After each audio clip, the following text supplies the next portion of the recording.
All right, man, what's going on, everybody? Welcome back to your favorite anime podcast, Otaku Perspective. Man, I am your host, Jordan, here with my co-host. We got TJ. Yes, sir. Yes, sir. We got Theo. Yo! This week, man, we reviewing Frieren. Last week, we reviewed Shinsekai Yuri, man. Please check out that video if you guys haven't already. This week, man, it's TJ's turn to pick what we watching next.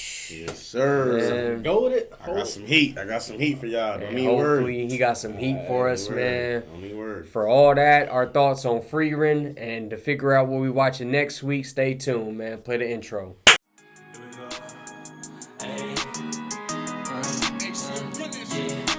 I'm a real spitter, baby, give me all the currency. Ain't nobody in this rap game going hard as me. Tripled up my money, niggas say I got that pedigree. You ain't heard by now, let me introduce, I'm switch from 3. When you see me out, hella gas in rotation. I can't even count all these blunts I've been facing. Told that bitch to get up off my ass, up off my case. This ain't even that, why you switching up the play? Like I won't pull up and dick you down and skirt off, take a race. Why you tryna check me, girl, you know that ain't your place. I've been working, I've been rolling, I'm so sorry for the wait. I've been living in the studio, like that's where I stay. All right, man. Starting off, man. Just revisit for anybody who didn't see last episode. Our initial thoughts, our initial reaction to learning we'd be watching Frieren this week. What experience, if any, we had with this show. Just me, I go first. Definitely went in completely blind. Obviously, I had heard about the hype. Only thing I knew about this show going into it was supposed to be like an adventure fantasy show taking place like after like the main boss had been killed. But that's all I really knew about the show going into it. Yeah, I would say similarly the same thing for real. Like I was aware of the hype and I was aware of like all the positive reviews and like stuff I had seen when it first come out and people kind of recommending it, on social media and like different platforms, but I really, didn't know much besides it was about like an elven mage in like a fantasy land. Basically, that was about all I knew. Yeah, I'm about the same way. I had no information on this show at all.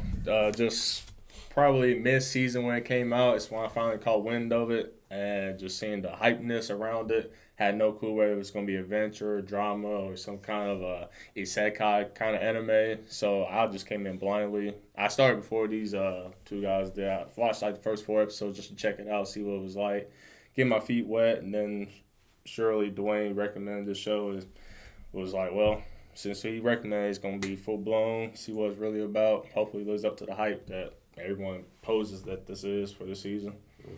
All right. So you knew already it passed a 3-episode test at least. Yeah. Literally. So I was like, okay, so this is how we going. So all now right. I'm definitely finishing it. Right.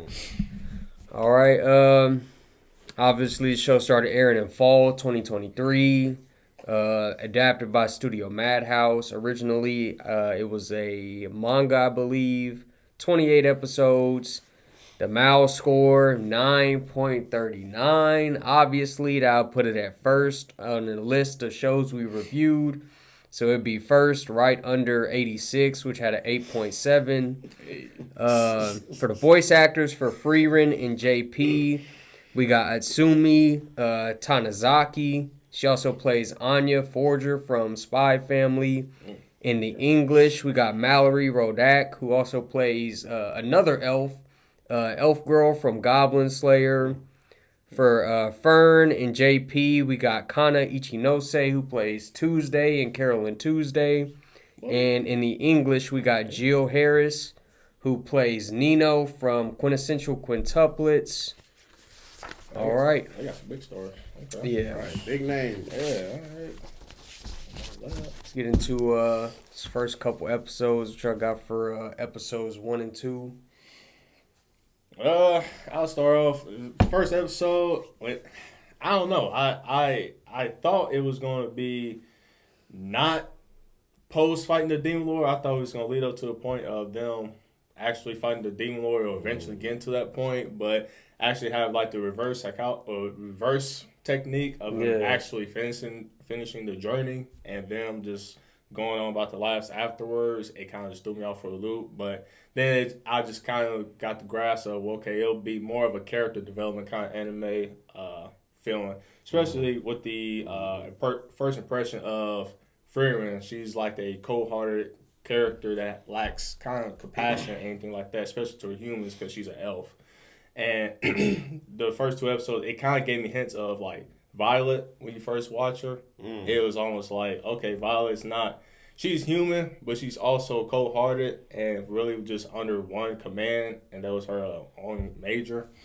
That's what I got from the first 2 episodes as far as that goes. Not only that, it was cool. I mean, it wasn't bad, nothing like that. I was definitely intrigued seeing how this story progresses just because of the after effect of the Demon Lord and their battles with the heroes.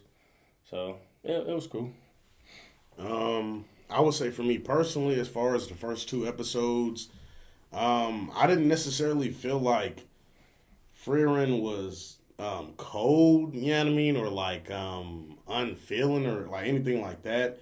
But I definitely was understanding the gist that the show was trying to show us, you know what I mean, with her being a lot older, you know what I mean. I basically could kind of assume, like, all right, her being that old, I guess, like, and I guess that's the difference between her and Violet, you know what I mean. And I remember when I was talking to Jordan, you know what I mean, kind of off cast, I definitely had said, like, Frieren is like if Violet Evergarden was 1,000 years old. Like she's intelligent enough to understand, like, you know what I mean, like feelings and emotions, and she's smart enough to understand like why, you know what I mean, why something would like hurt somebody's feelings, or why, you know what I mean, like one of her party members would feel away. Yeah. But just with her being so older, you know what I mean, it's kind of like she like is actively trying to not attach so much of like feeling and like get attached to these characters. So yeah, it did kind of I guess I just, you know what I mean, kind of seen what they were, you know what I mean, trying to set up for the rest of the episode, and or the rest of the show, and I was, you know what I mean, just kind of excited to see like how, you know what I mean, how she would change, if she changed, or what all would happen. Right. Yeah. I thought the first 2 episodes, I was really trying to figure out what like overarching like story it was trying to set up. Right. Because we see, obviously, we get introduced to Frieren and her party, and at first I'm like, these are the guys that killed the Demon Lord. Right. Like, you see her party, and they kind of look goofy. They don't really look like, you know, they be capable of such a feat. We kind of see Frieren and her, like, obviously she goes through the whole series, like, trying to understand and like better her relationships with people, in a sense that like before thinking that, you know, it's a waste because, you know, they only live for such a short amount of time, that it's such a waste, like trying to build relationships with people. Right. And we see that in the first episode where she's like, you know, they get back to the little town that they're in after the whole journey, and they get celebrated and everything, and she's like, oh, well, I'm just about to leave for a little, you know, short 50 years like to collect more grimoires and more spells, and just do like more mage stuff, and then I'll come back and check in on everybody. And comes back and everybody's old, and she kind of like comes to the realization like, man, I should spend more time with everybody because their time is so short. But she wasn't really thinking like that. So I was kind of like, okay, is it just going to be about, you know, her traveling throughout like the mountainside, having like interactions with different villages and different groups of people, and just like learning more about humans? Because at the end she says like she basically wants to understand more about humanity, and that's what she's going to do when she leaves once again, because at that point Hyder and Eisen is still alive. Right. Like they're old, but they're old, but they're still alive. And then going into episode 2, we see Hyder is basically having her study a grimoire that he had that trying to find you know, like try to find basically a spell for immortality. he doesn't read the language that it's in. It's like a dead language, so he wants Frieren to translate it, to uncode this broken language. And in the meantime, while she's there, start to train Fern, and basically tricks her at the end by saying like, yeah, I kind of had a good inkling that, the immortality spell wasn't in this book because the guy who made the book is dead. So if he would have found the spell, he'd still be alive. So obviously, that wasn't there. But, and again, at this point, it kind of doubles down on Frieren and her, like, her inability to understand, like, lengths of time in the way that we understand it as humans, because it took her, like, the what? importance of, like, cherishing those years because of how short, you know what I mean, human life is. Because it took her like what, 4 or 5 years, something like that. It took her a couple like 5, years. 6, like and 4 years, like 4 or 5 years. And she was very nonchalant about it. Like, oh, that's gonna take me like 5 minutes. Like, and she just nonchalantly just stayed there for that long, trade Fern, and decoded the book just for it to all really lead to nothing for her at the end. And then she's stuck with Fern because Hyder basically, on his deathbed, his dying wishes, hey, now you done trained her enough that she won't really hold you back. She won't be a burden to you. She can, she can carry her own weight in a sense. So, hey, you might as well like take her on as an apprentice now. And that's really what I have for episode 2. Yeah, and also touch on like I said earlier about Fern being cold-hearted and Jordan saying the story is depicting on her actually creating these relationships with people because her time as an elf is way greater than a human's time. I mean, a scene that stuck out to me that it was funny because it was like the first episode, maybe like the half part, was when one of her party members, Himmel, he actually passed away. And you see that scene of her actually bawling right there. It's like, okay, so this story is going where she's going to actually go through like human emotions and try and help build her character up because she's not so compassionate with humans, but like you said, she's been around long enough where she kind of understands like, how things go and all that with human life in general. And it was pretty cool, and that's why I thought that's how the show is going to progress and just kind of show how this character growth, even though she's already as old as everybody else, way older than everybody else. And I also thought because she was an elf, she just kind of had that stigma of just being that kind of mindset as well. So that was kind of how I thought about it, and just adding on to what you guys were saying. Yeah, I'm about to. I don't know. I think me personally, like just to kind of add on before we move on, like as far as like setting this up.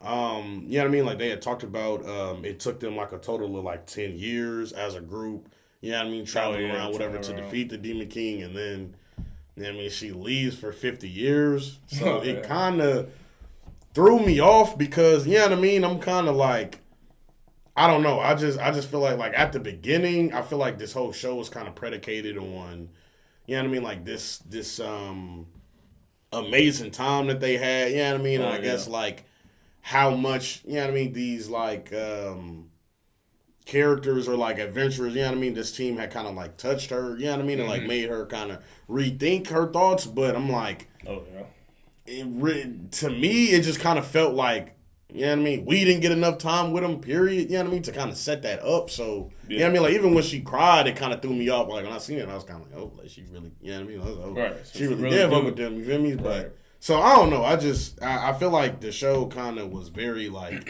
I don't know. I feel like that's something that, for me, just didn't carry a lot of weight at this point. And I was, you know what I mean? And like I said, like, when I kind of had, like, formulated and assumed, like, okay, this is what the show's going to be about, it kind of threw me off because I was kind of like, okay. You know what I mean? I'm like, okay. And, like, what I had heard from other people was, like, you know what I mean? The show did such a great job of, like, setting up these characters and, like, making you understand, you know what I mean? So I was kind of waiting for that, you feel me? Right. And, you know what I mean? It just, I don't know.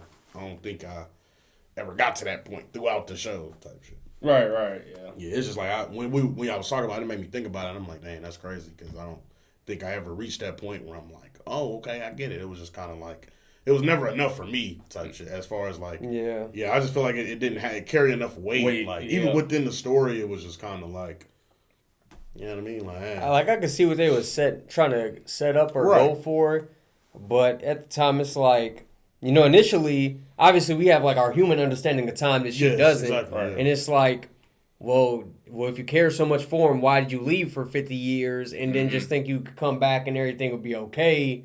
And then you take the old ass on like this week's hike to go see this meteor shower, like, bruh, like, they old. That might have killed him right there. Like, they old. They can't do that. And then, but you get this sense of like, oh, well, Frieren, she doesn't really have an understanding of, the limited time that humans have. Right. But then we see later on in the series that she went through, in a sense, the very same thing with her master. So it's like, well, she does have experience, in knowing, like, the limited amount of time that humans do have. So, again, it kind of goes back to that, like, why would you, if you care so much, why would you leave for 50 years? Because you have previous experience with knowing, like, okay, humans don't have a lot of time relative to you. So, and yeah, I get it too. And obviously to that point, only seeing those couple of flashbacks, it's like, how much could you really be invested in her team? Right. So many flashbacks. I mean, honestly, the characters, like, even Himmel and Hyder commented on that when she was like, yeah, I'm going to be gone for 50 years. Himmel was literally like, 50, he was like, I'm going to fuck around and be dead by the time he comes back. 50 years is a very long time. And she was like, yeah, I did my thing with y'all. Y'all cool, but I want, I want to do my own thing. So, I don't know. I definitely see what you're saying as far as that. Yeah, I feel like maybe her crying could have been maybe a later scene and it would have been more impactful. Because I've heard people say like a culmination of and we see her like have these thoughts in dreams and flashbacks of Himmel, like of her maybe coming to terms that she was in love with him. And maybe like maybe like a crying scene at the realization of that. But this early, I can see the crying scene really didn't, to me, carry too much weight because it's like, what has she realized? Right. And especially seeing obviously her go through things with her master, like you already knew that they had such a short lifespan compared to you. So like, what is the realization that's hitting you? Right. I guess maybe this like she'll never see him again. So it's like the bluntness of it, or maybe just like that's it, like curtains. And I think the last, this is we'll get to this episode, but I think the last scene, like episode 28, there was a dialogue there that had surrounded by goodbye or something like that. And I think from what you're talking about here, it correlates to what's going on there. How you're saying that she left them for 50 years and stuff like that. But we'll get to that episode. We'll just talk about it. But you just said that, it just kind of just popped in my head about her leaving and coming back, stuff like that, not actually carrying the emotional weight that you would think she would have because she's been around them for so long. You know what I'm saying? Yeah. But, they talk about that theme of like quick goodbyes. Yeah, quick goodbyes, stuff like that. Yeah. I like that concept. It was that was probably like that was kind of interesting. I was like, that was kind of cool. Yeah. We see in the second half of episode 2, they go to like clean this Himmel statue. Oh yeah. But Frieren again, still early on, we see her struggling to really comprehend the limited time that humans have because they take 6 months to try to find this blue flower that from they were there for 6 months to research the flower, to try to find out where, because they're staying with this old lady and the old lady's like, somewhere in the forest there should be a patch of these flowers still there, and her and Fern are looking for it, and Fern is like talking to the old lady like, bro, it's been like 6 months, like but how can I make her stop? Like, I'm not trying to be here forever. And then she gives them the seeds. It's like, hey, these is not the exact flower, but it's, it could be close enough. And then obviously the squirrel snatches the seeds and goes up into the hut. And then they see, she flies up and sees on the top of like this like decrepit old castle thing. That's where all the flowers were at. Yeah. What do you guys think for the second half of episode 2 or that part of it? I thought it was cool. Again, you said her find the flowers, and you see that her character actually had like a sign of enlightenment that she's seen. It was like, these are the flowers that he loved way back then when they showed the flashback of it. And she kind of just like, I guess not emotional attachment, but had that connection with him because that was something we learned later on. That was pretty much her spell that her master taught her, and that master that she loved a lot. And it was just funny enough that him also loved that. So I think that connection there was kind of cool. But that's just me jumping forward thinking of that. But I mean, part 2, episode 2 was cool. I mean, Fern kind of had an issue with her, like you said, searching for the flowers. Just like, she's just doing this endlessly. I don't understand the purpose of it, Right. And Fern is kind of just like grasping why she actually likes magic so much and the wonders of spell, no matter how useless they are and how important it is to a mage, no matter the importance of it. But I mean, I ain't got too much for episode 2 because still there we're just gradually trying to get Frieren and seeing how her character goes with being a mage herself. Yeah, I must say, I will say, I think just the second half of that episode 2 was just, like the first clear sign that, for me, you feel me, that I'm like, oh, okay, she really did have, some sort of like attachment to him, or like, like she really does care for him. Like she went through the time to. Because, like, I'm like, either way you look at it, whether you're looking at it from Fern's perspective of, like, damn, it's 6 months. Right. Or, you feel me, or if you're looking at it from her perspective, like, oh, that's, it's whatever. But still, her taking the time to, like, do the research for that specific flower and like, really clean up the statue. And then, that kind of shot of it at the very end with it, being, like, pristine and everything, I felt like was definitely, literally was, like, the first sign of, like, okay, you feel me? There is something, there, like, she does, like, at least cherish the memory of him and, even cares enough that, like, some remote statue, you feel me, in this random village, like, she, wants to make sure that every aspect of his memory in the world is somewhat taken care of. So I thought that was cool. Yeah.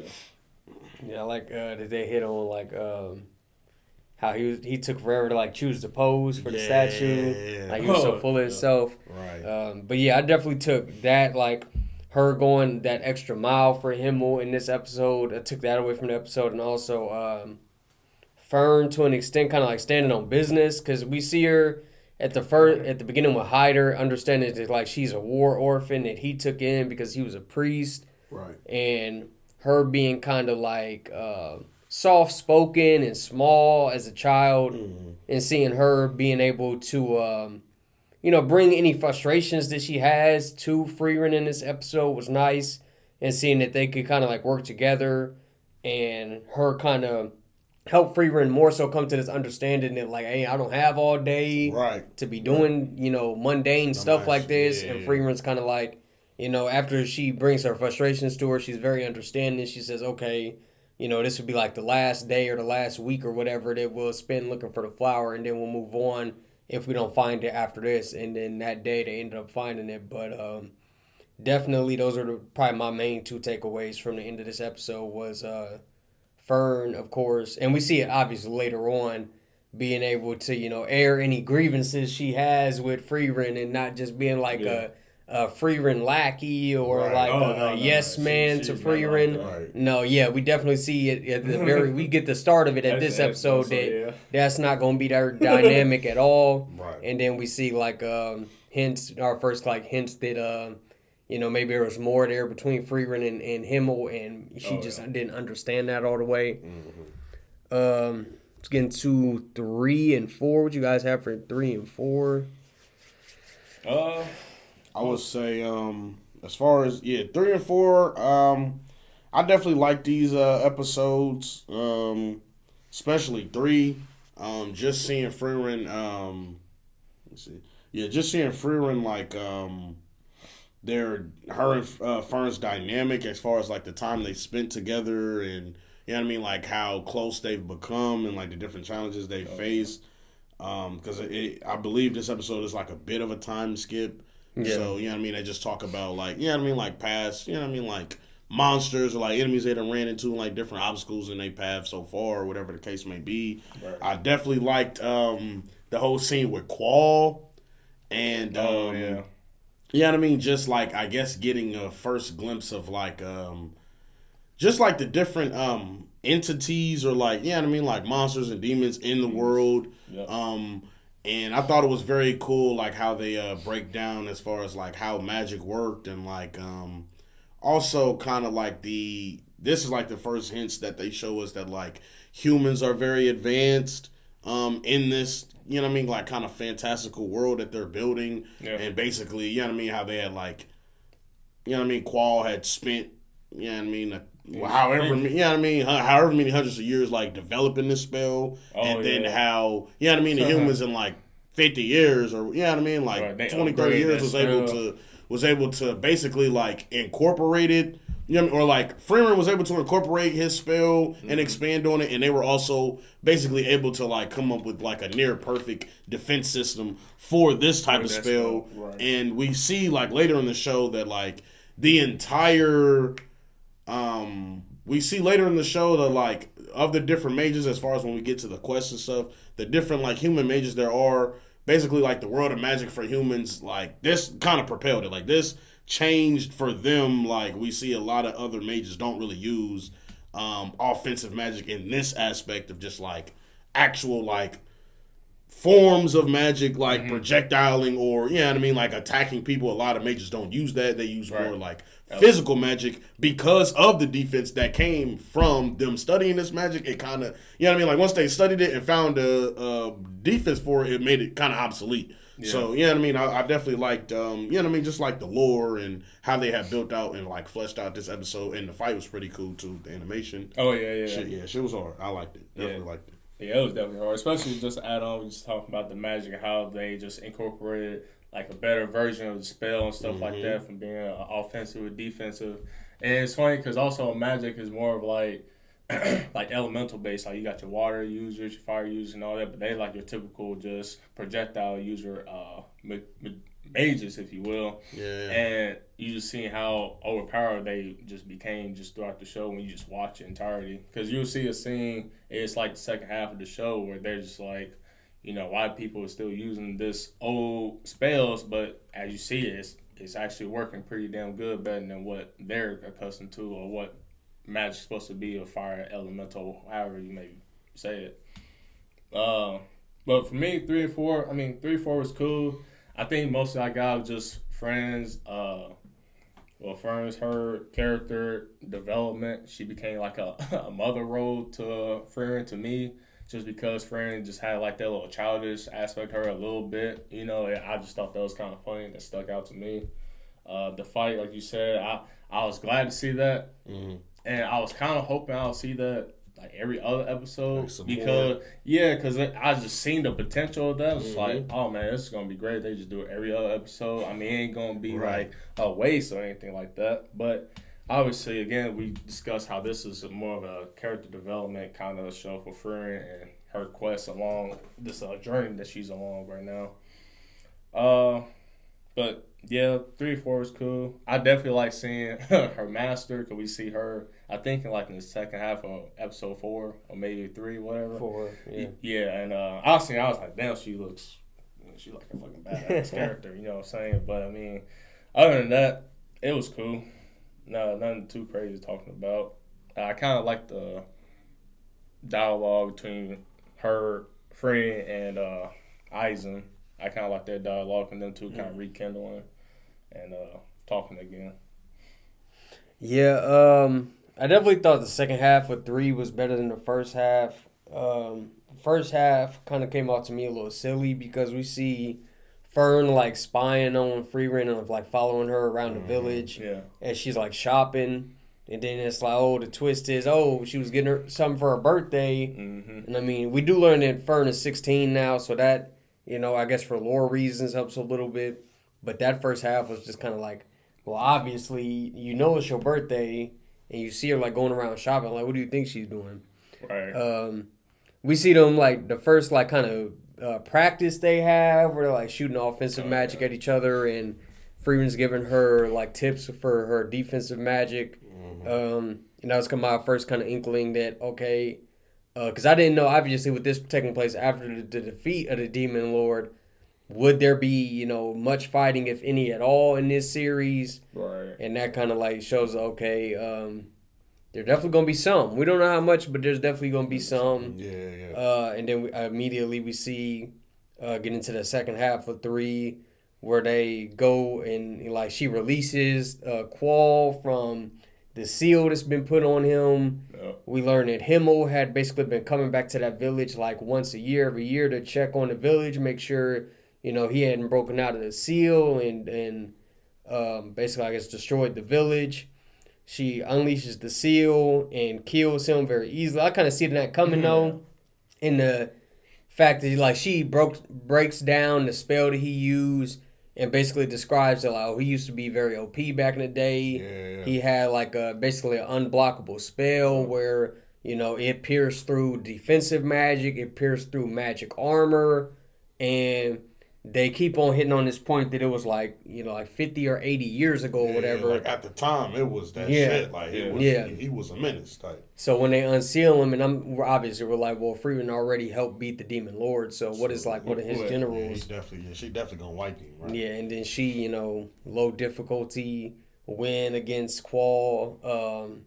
He didn't even have like defense, to counter his own attack. Exactly. She uses his own attack against him and beats him. And of course, as you guys kind of hit on, in like the 50 years following, the defensive magic has really risen to the point where his once unblockable attack is now just basic offensive magic. That's not shit.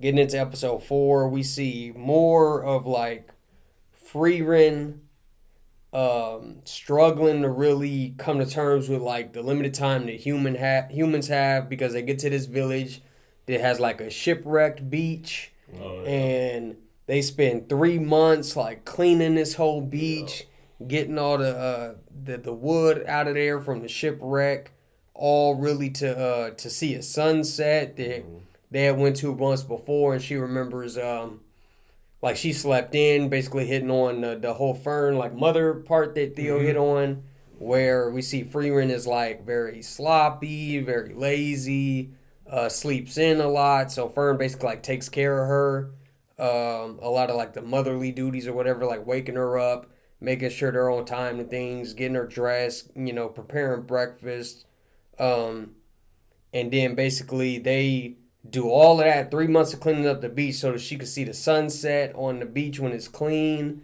just like her and her party did so many years ago.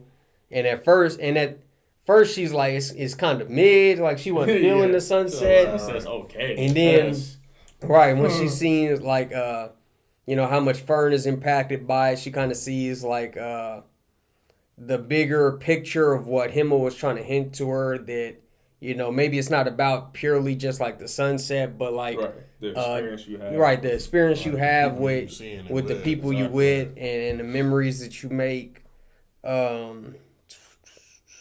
After this, we get to visit with Eisen, and they basically talk about Flem, and like her master. What we learn is her master, and like the notes that.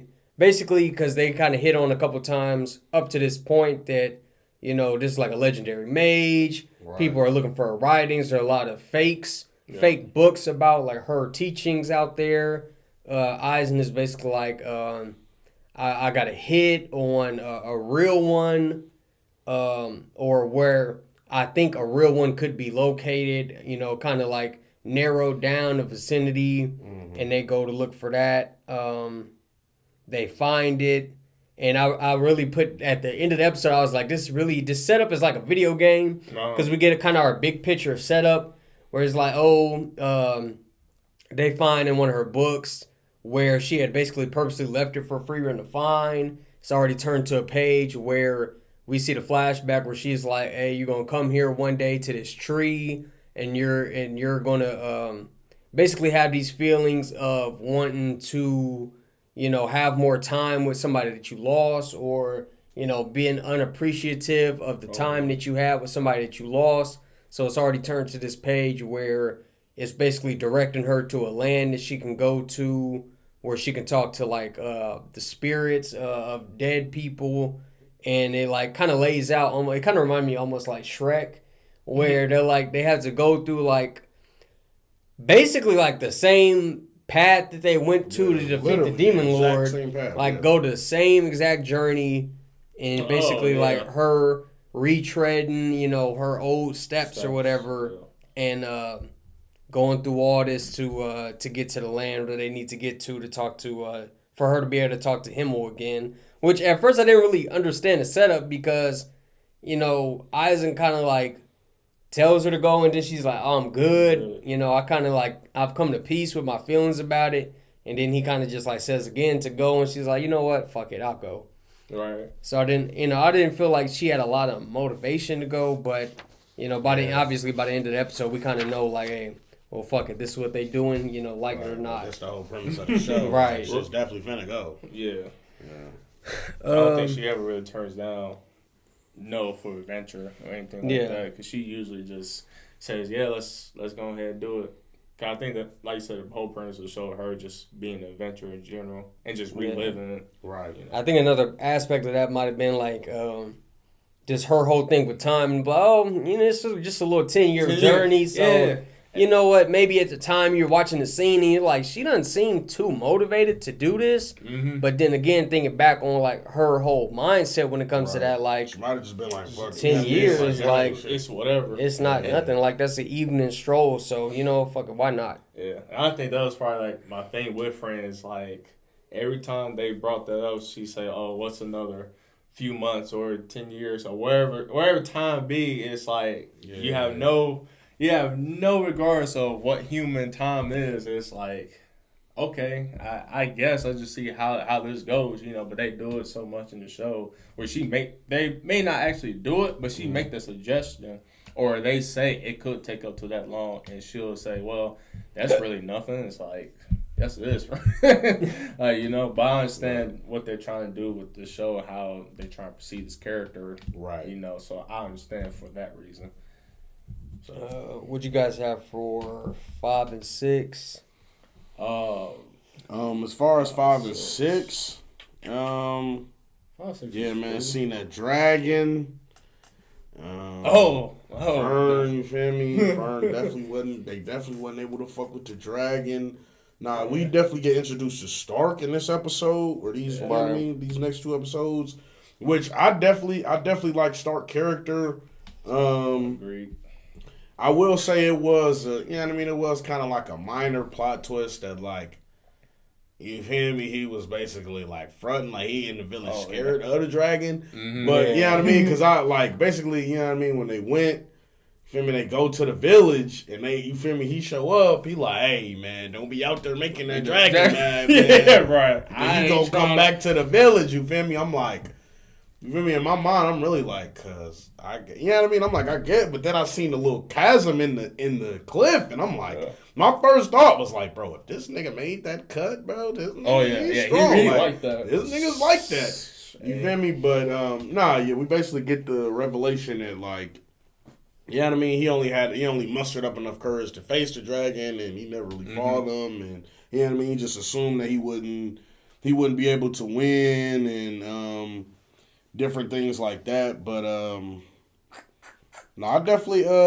liked it, bro. I definitely think it was cool. Definitely seeing Stark actually fight the dragon, I thought was cool as well. Like I said, the animation, you feel me, for these fight scenes are pretty good. I can't lie. They were pretty good. Right. And you know what I mean, just seeing him just one tap the dragon was crazy. Oh yeah. I was really I ain't gonna lie, I wasn't expecting that, but you know what I mean, I also wasn't surprised. You know what I mean, it was a minor little plot twist. I was oh, okay, that man is kind of strong. But you feel me, obviously the show, Frieren was kind of hinting at that, cause the dragon, you feel me, when she said oh, the dragon ain't attacked the village, I was wondering why he ain't attacked. He ain't attacked cause he know not to fight a strong enemy. That kind of, you feel me, hinted me. I was okay, well then Stark probably gonna be able to. Right. You feel me? Handle his own against and that's why I thought it was so funny when she said that. I'm just so my man was just so strong. He didn't even realize he was strong enough to fight. Right. He's literally stronger than he thought. I was man, what? 5 and 6 was cool. I definitely I like Stark a lot. He reminded me, I don't know if y'all watched Demon Slayer, he reminded me of Zenitsu or Zenitsu there, just because his character was kind of goofy a little bit and the cowardly part.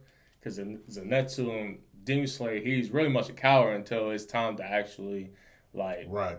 Come to battle, or he's like damn near death. He's like actually about that. Right. But Stark, he's a better character because he don't have to get to that point. He really just need the motivation to just do it. He gets over that quick. Yeah, he gets over that really He quickly, doesn't. He gets his own self-confidence basically. Yeah, so I mean that Stark was a cool character. They showed.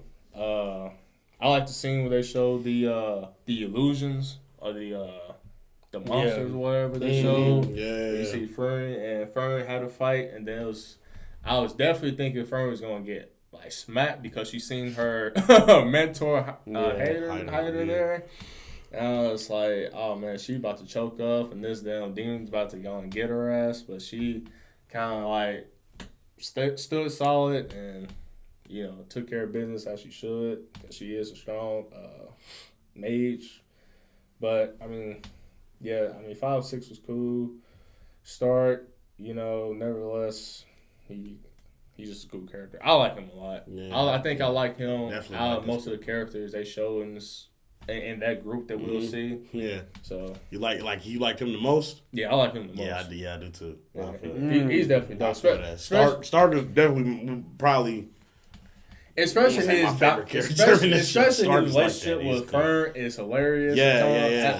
I like that a lot in this show. Yeah. Just them two, really those three in general, because they're kind of goofy in their own realm. It's crazy you say that, because I literally wrote. I thought it was cool how the character, the show tries to show that the characters are more than one dimensional. Right. And I like, even on episode 6, I had wrote down like, dang, like obviously seeing Fern and Frieren interact with each other, you get kind of like a motherly vibe, motherly, like more responsible vibe from Fern, and like you see, like Frieren buys her like birthday presents, like you see their bond is good, but when Fern meets Stark, and they, kind of, and we see Fern through his perspective, right? It kind of, I was surprised to see that, she wasn't just like, the same old Fern, like she was like, nah, bro. Like, I don't really know you, And he was there like, he was definitely like, bro, she's standoffish, like she mean, right? Like, what I do to her, like why is she so mean to me? So I definitely liked how, the characters basically like acted differently interpersonally, and like it definitely set up for further in the show. I was, was waiting to see how the different bonds develop between each other, and we'll see like like would these two characters get cool, or or is that gonna be their dynamic, or like what happened. So yeah, I definitely, when you said that, I'm like, that I definitely did notice that. I like that a lot. Yeah. Those two are just funny. We see it throughout the show. They have their moments, especially with Fern.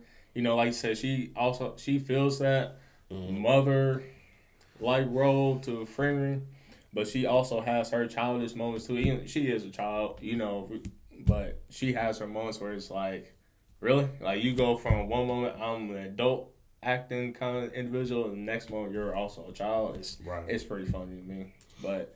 Yeah, the introduction to Stark was cool. So, yeah. I like 5 and 6 were good episodes. Definitely cemented the action in this series, especially episode 6's animation and the fight with the dragon. The start of 5 was cool, kind of giving us our first taste of like illusion magic in this series. Which kind of sets up for later on in the exam arc. We have like a really powerful mage that uses basically just illusion magic.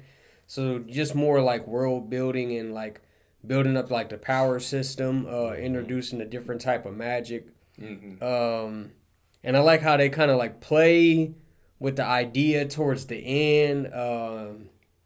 Is Stark powerful? Is he not? It's like, first you think, okay, there's definitely going to be more fighting in this series, because they're like, we need a frontliner. So we need you get the feeling, we need, they need like a warrior type adventurer. So, they're definitely going to be more fighting. Eisen's like, this is my apprentice. So you're like, he's definitely strong. But then they like, for comedic relief, try to play on this whole idea of like, he's a coward, or maybe he's not strong at all. He just been lying to the village and, just trying to like reap the rewards of them like, mistakenly thinking that, he scared the dragon off.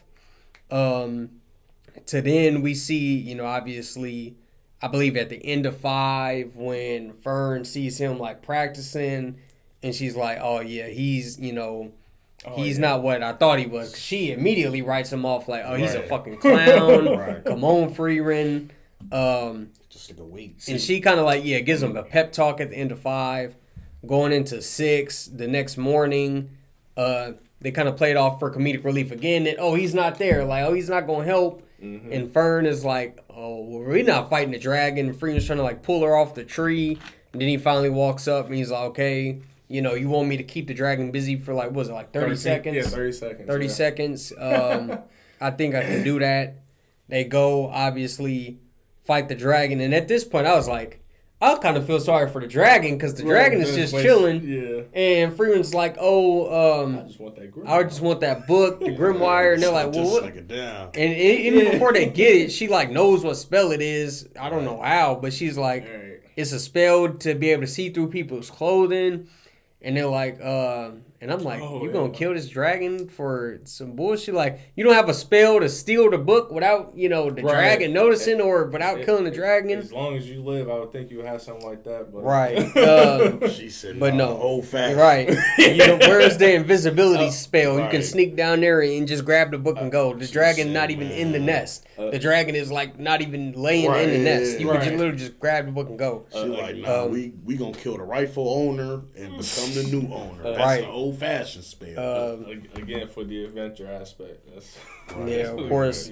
Stark kills the dragon on his own. He is a great scene where he's kind of like waiting for them. Like, what the fuck? You not gonna help me? Right. Like, 30 seconds. Like, come on, do the shot. It's like, bro, you already killed it. And he like realizes, it is dead. I thought I just like pinned it down. That motherfucker fading away. Right. I'm like, bro, the mission is over, bro. The dragon is dead. They get the loot.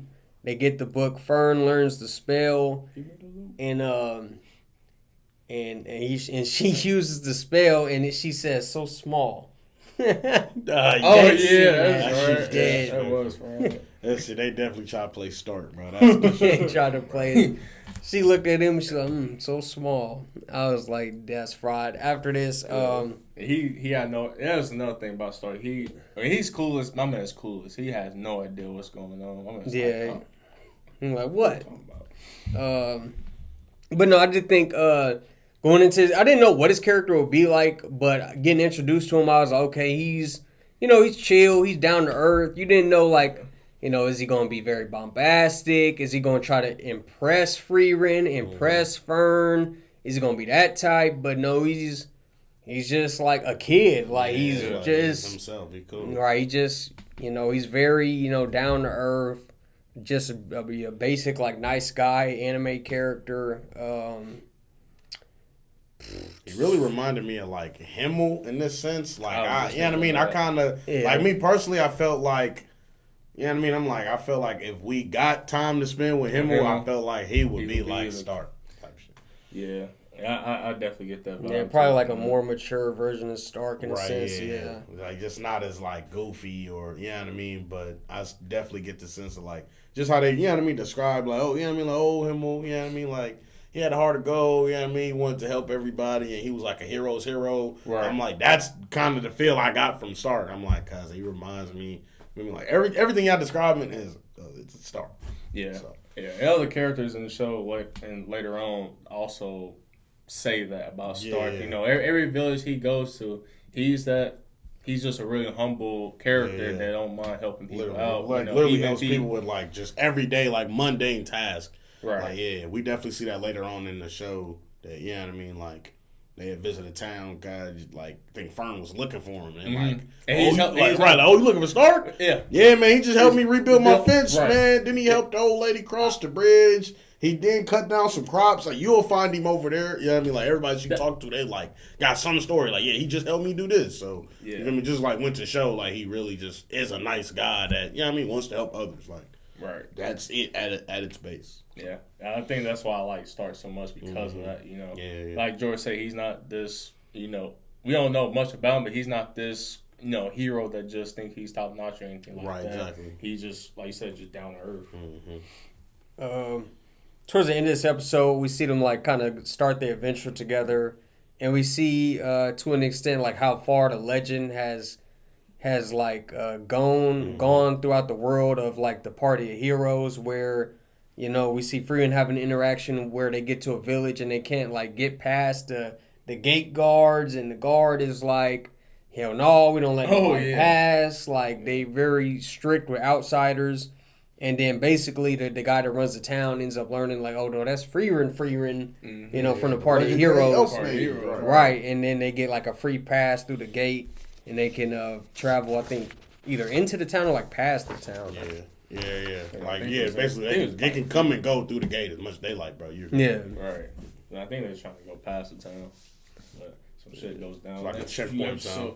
Yeah, these next few episodes out there feel like. Yeah, this is probably my favorite arc of the series. Mm-hmm. Oh, yeah, the demons was. The demon arc, that was cool. Speaking of that, man, what you guys got for 7 and 8? 7 and 8. Getting this arc started. Oh, man.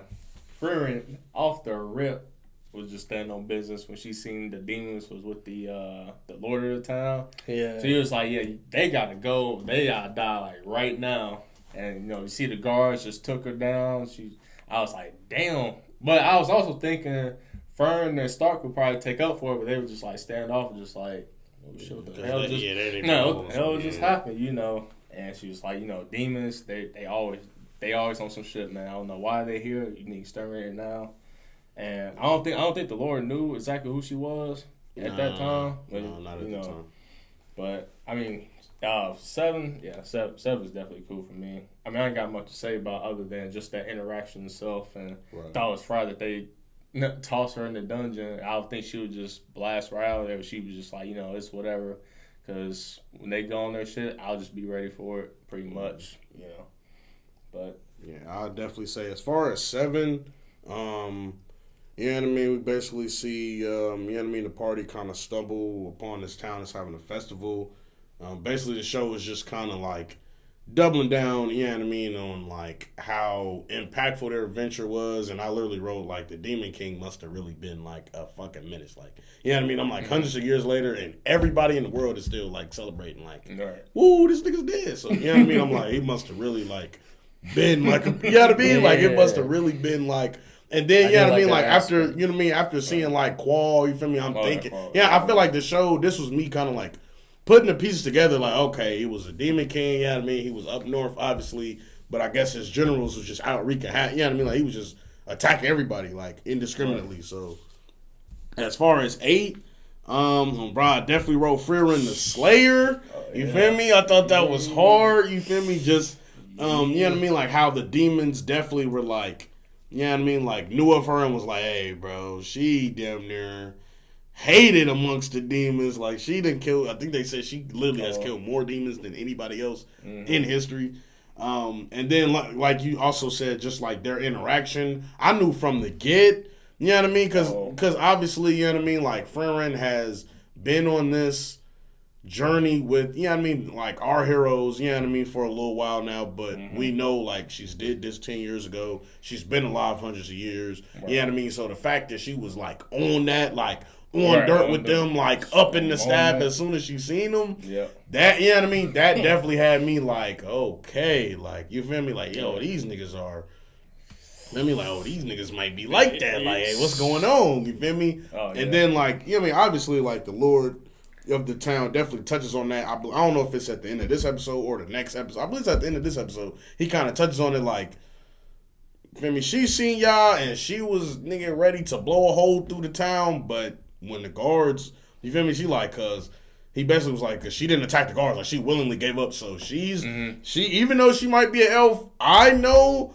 that she's onto something. You feel me? Cause I'm like, she understands the law of the land. She's not gonna indiscriminately kill humans or whatever the case may be. Like you said, she's not busting out of jail. Right. But she feels like we shouldn't trust y'all at all, to the point where she would literally risk jail time in broad daylight to kill y'all. So obviously, they up to something. That was, basically I feel like the show's way of kind of showing us like, hey, bro, demons, and even with them having this envoy, the show is basically setting it up like, bro, demons are not And it's obviously it's not gonna end well. Like demons are not good. It was so fried when I think that's his name, Granite. I think that's his name, the Lord of the Town. When he actually like brought the demons to his castle where he lives at, and it was in this room where his son's sword was, and then he was just like, "Now I got you here.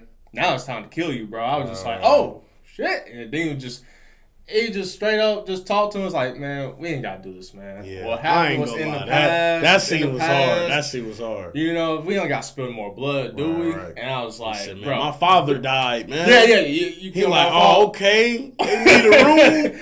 Man, that little demon girl like, "So what the fuck is a father?" Yeah, right. Like, Yeah, I was just like, "Oh." I said, "Oh yeah, these niggas." Yeah, I was like, they're on bullshit, man. okay. They're just, I was like, "Oh, y'all are really slick with the tongue, ain't y'all, man?" That's the fact that the fact that like they didn't even have any like, you know what I mean? It's not like they were like, I think it's a parent or it's a loved one. He was like, "Bro, I don't know what that is, bro. I just know they be crying about it." Right. Yeah. I don't give a fuck. That's pretty much what that was. Crazy. I thought that was a fried little scene. That time, just like, damn, man, like, he needs to off this demon like right then and there. I don't think he could if he wanted to, but you know, But I mean, that scene right there was just hilarious. And I was like, damn, okay, so they really about to get their ass ransacked, you know.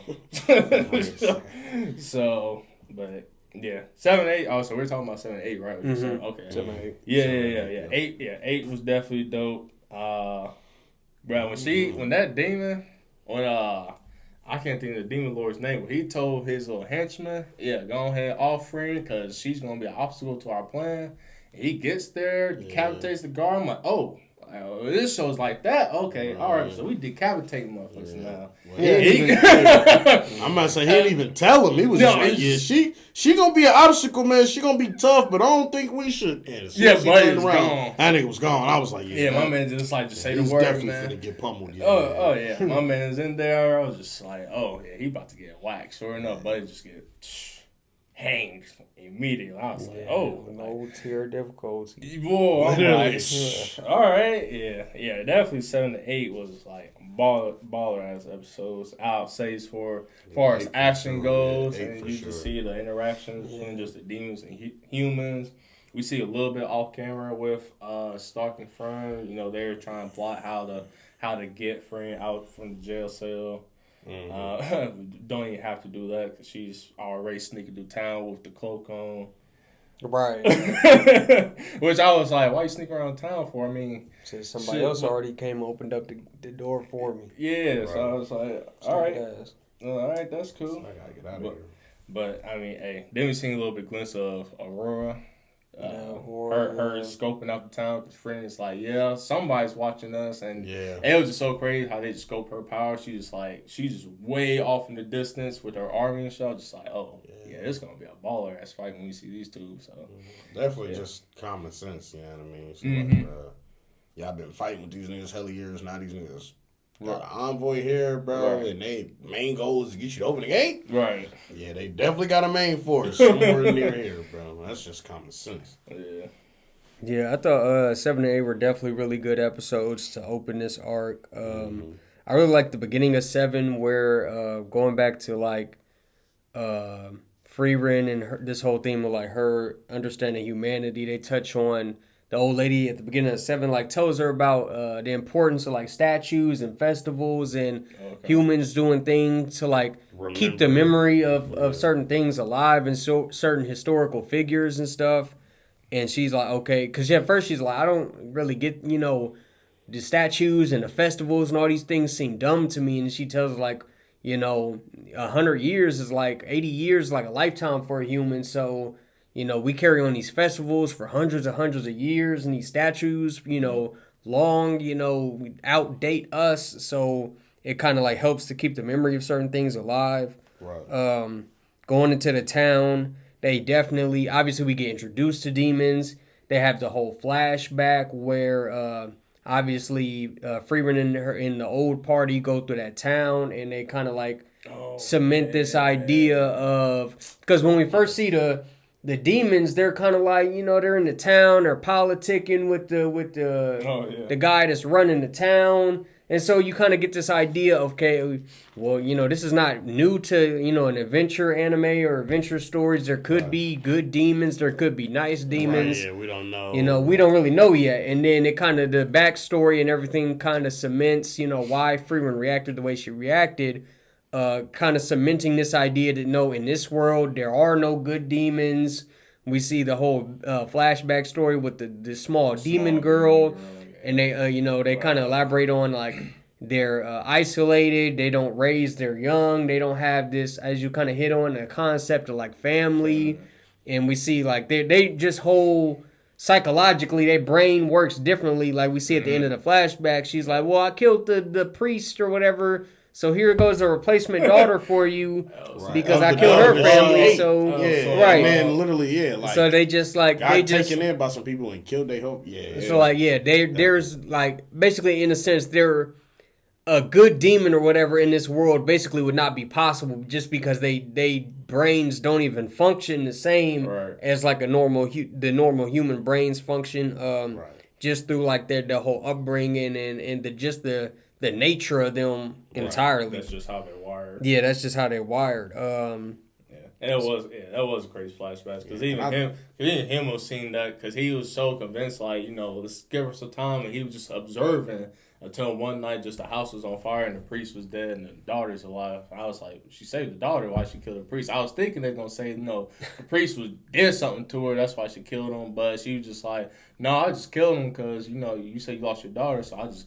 Here's your replacement. And it was like, oh, shit. She was like, I could see, every day I was in the village, you hated me, so I did this. Maybe you don't hate me no more. Right. Yeah, like me personally, and that was one thing I wanted to comment about. I felt like the way that was handled in this show to me was just a bit weird. Like, I feel like, I don't know, man. I feel like it would have had more weight, you know what I mean? Or I feel like that point would have really gotten across if it was just like, you know what I mean, just like a typical like evil, you know what I mean, like entity, you know what I mean, like because I felt like, and especially with the flashback, I felt like even in that sense, that demon was trying to be good, you know what I mean, like, and like you said, like it was trying to be good, even though it didn't understand, like, okay, obviously you shouldn't kill somebody and steal their daughter to replace her daughter, you know what I mean, but I feel like the thought, you feel me, but literally like the demon said, like, bro, y'all took me in, y'all was so cool to me, y'all was tolerant of me, I wanted to make up for this. You know what I mean? I'm like, because I feel like that would have had a lot more weight and would have made a lot more, would have drove home the point of like, bro, these niggas are just manipulative and evil. If, you know what I mean, the demon was like, you know what I mean, if the demon had just attacked the town, you know what I mean? Like, instead of doing that, if the demon had just attacked the town one night and they woke up like, what the fuck are you doing? Right. We took you in, we did all this, and the demon was just like, nigga, fuck yeah, I want to kill people. Then, you know what I mean? I felt like it would have a lot more weight, but it was just, I don't know. For me, it was just kind of weird. Like, it kind of threw me off because I was like, what are you trying to do? Yeah, you feel me? I'm like, you feel me? I'm like, so these niggas have potential to be good? Because she trying, the demon literally said, I'm trying to do the right thing. I'm sorry I went about it the wrong way. But I'm like, in reality, like, me as an audience member, I'm looking at it like, because the fact that she tried to do the right thing means that, nigga, they can be good. You know what I mean? I'm like, you feel me? I'm like, because if these are supposed to be just all evil, you know what I mean? Like, hella manipulative, why wouldn't you just make it like, you feel me? Like, why wouldn't it just be a bit more, like, cemented in that fact? Like, oh, nigga, I was just deceiving y'all. Like, fuck it. You know what I mean? As opposed to, you feel me? I mean, so it just kind of, you know what I mean? It just kind of threw, and then all the other demons we see are literally like I'm describing. They're like, because we're just talking that shit. We're trying to manipulate. You know what I mean? So I'm like, it was just a weird, I feel like, artistic choice, you know what I mean, to try to have that deep, you know what I mean, I guess to try to show, like you said, like, even when they try to be good, they're not, but I'm like, cause why are you even showing me them trying to be good, bro? Right. If you know what I mean, it's like the dragon, if you tell me this motherfucker kills humans cause it eats people, that's all we need, you know what I mean, that's really all we need to talk about, so, I don't know, I just felt like that definitely was weird, like, this whole flashback shot I really didn't like, I was like, this shit was kind of, I felt like it was unnecessary. You know what I mean? Or it could have been handled, like I said, if it was handled a bit differently, I feel like it would have drove the point home way better, and everybody would know, like, you know what I mean? Even if you had no experience with demons, from this point on, when we see one, we would know, like, oh yeah, these motherfuckers is not, you know what I mean? But I felt like it was kind of ambiguous, like I said, like, so they have the potential to be good. They could maybe be good in one way. Like, it was very weird. Yeah, I think more that they was just trying to hit on, like, they are intelligent, they are cunning. Exactly, yeah. Like, because even as soon as she sees, like, they're not fucking with it, she's like, oh, then I'll take the girl as a hostage. And we see... Oh, yeah, exactly, yeah. I wish we would have got more of, which was a Himmel, like, power feat where he instantly, like, saves the girl and cuts off the demon girl's, like, arms in, like, a split second. Right. Her head or something. Yeah. That'd have been cool. Yeah, which... So he saves her, and then they basically hit on this whole idea that Frieren's master talked about they're basically just monsters that learn how to speak, and they use their intelligence and the fact that they can speak to kind of like trick people. And I think that's what they was really trying to hit on, like not necessarily that the demon was trying to do the right thing, but the demon was smart enough to try to say, oh, I'm trying to do the right thing. Like, she's smart enough to try to trick them into thinking, oh, well, she said she was trying to do the right thing, when obviously it's like, to anybody with common sense, like, no, what the fuck, that's not the right thing at all to be doing. Right. But that's, and that's all right. I see what you're saying. It just, I don't know. I think maybe she was just trying to, because even at the end they hit on the fact that, like, she's like, mom, and it's like, why do you always say mom or whatever? And she said, oh, well, shit, we just know that that's a word that usually works. Right. We'll say that, and then y'all have mercy on us or whatever. Yeah. And then in 8, end of 7, very start of 8, we get the battle with like the little rogue, little lackey, Drott. Yeah, Drott, and he go down there, and this is when something that just I really enjoyed throughout the show, but what to me came across as like a slow elevation of just how OP Frieren was. Yeah. Because it's like, okay, she's at base somewhat powerful, because she's she's a mage of the party of heroes. So, okay, maybe she's a powerful healer. Maybe she's this, maybe she's that. And up until this point, we've only seen her we've had one practice training battle thing with Fern. But other than that, she got all these damn near useless spells. This I got a spell to make flowers and and see through people's clothes and clean statues. It's like, okay, she's immortal. Maybe she just, as a hobbyist, I like to collect a bunch of random spells that just are life hacks. I got life hack spells. I'm like, hey, that's fine. But no, then we see her in the battle against Qual, and they're like, okay, well, this was supposed to be an enemy that, just 50 years ago was so strong that they couldn't even kill him. They just had to seal him. Right. Mm-hmm. But, that's even that, one-hit kill is kind of more towards giving more towards just the advancement of magic, and not so much, Frieren's just so much stronger now. It's just his tactics are just so outdated now. Right. And then this is where, at least to me, we first kind of start to get our first inkling of how OP she is in a battle sense, as far as battle magic is concerned. Because even within, we obviously we learn very early on, there's a mage that's even more legendary than Frieren.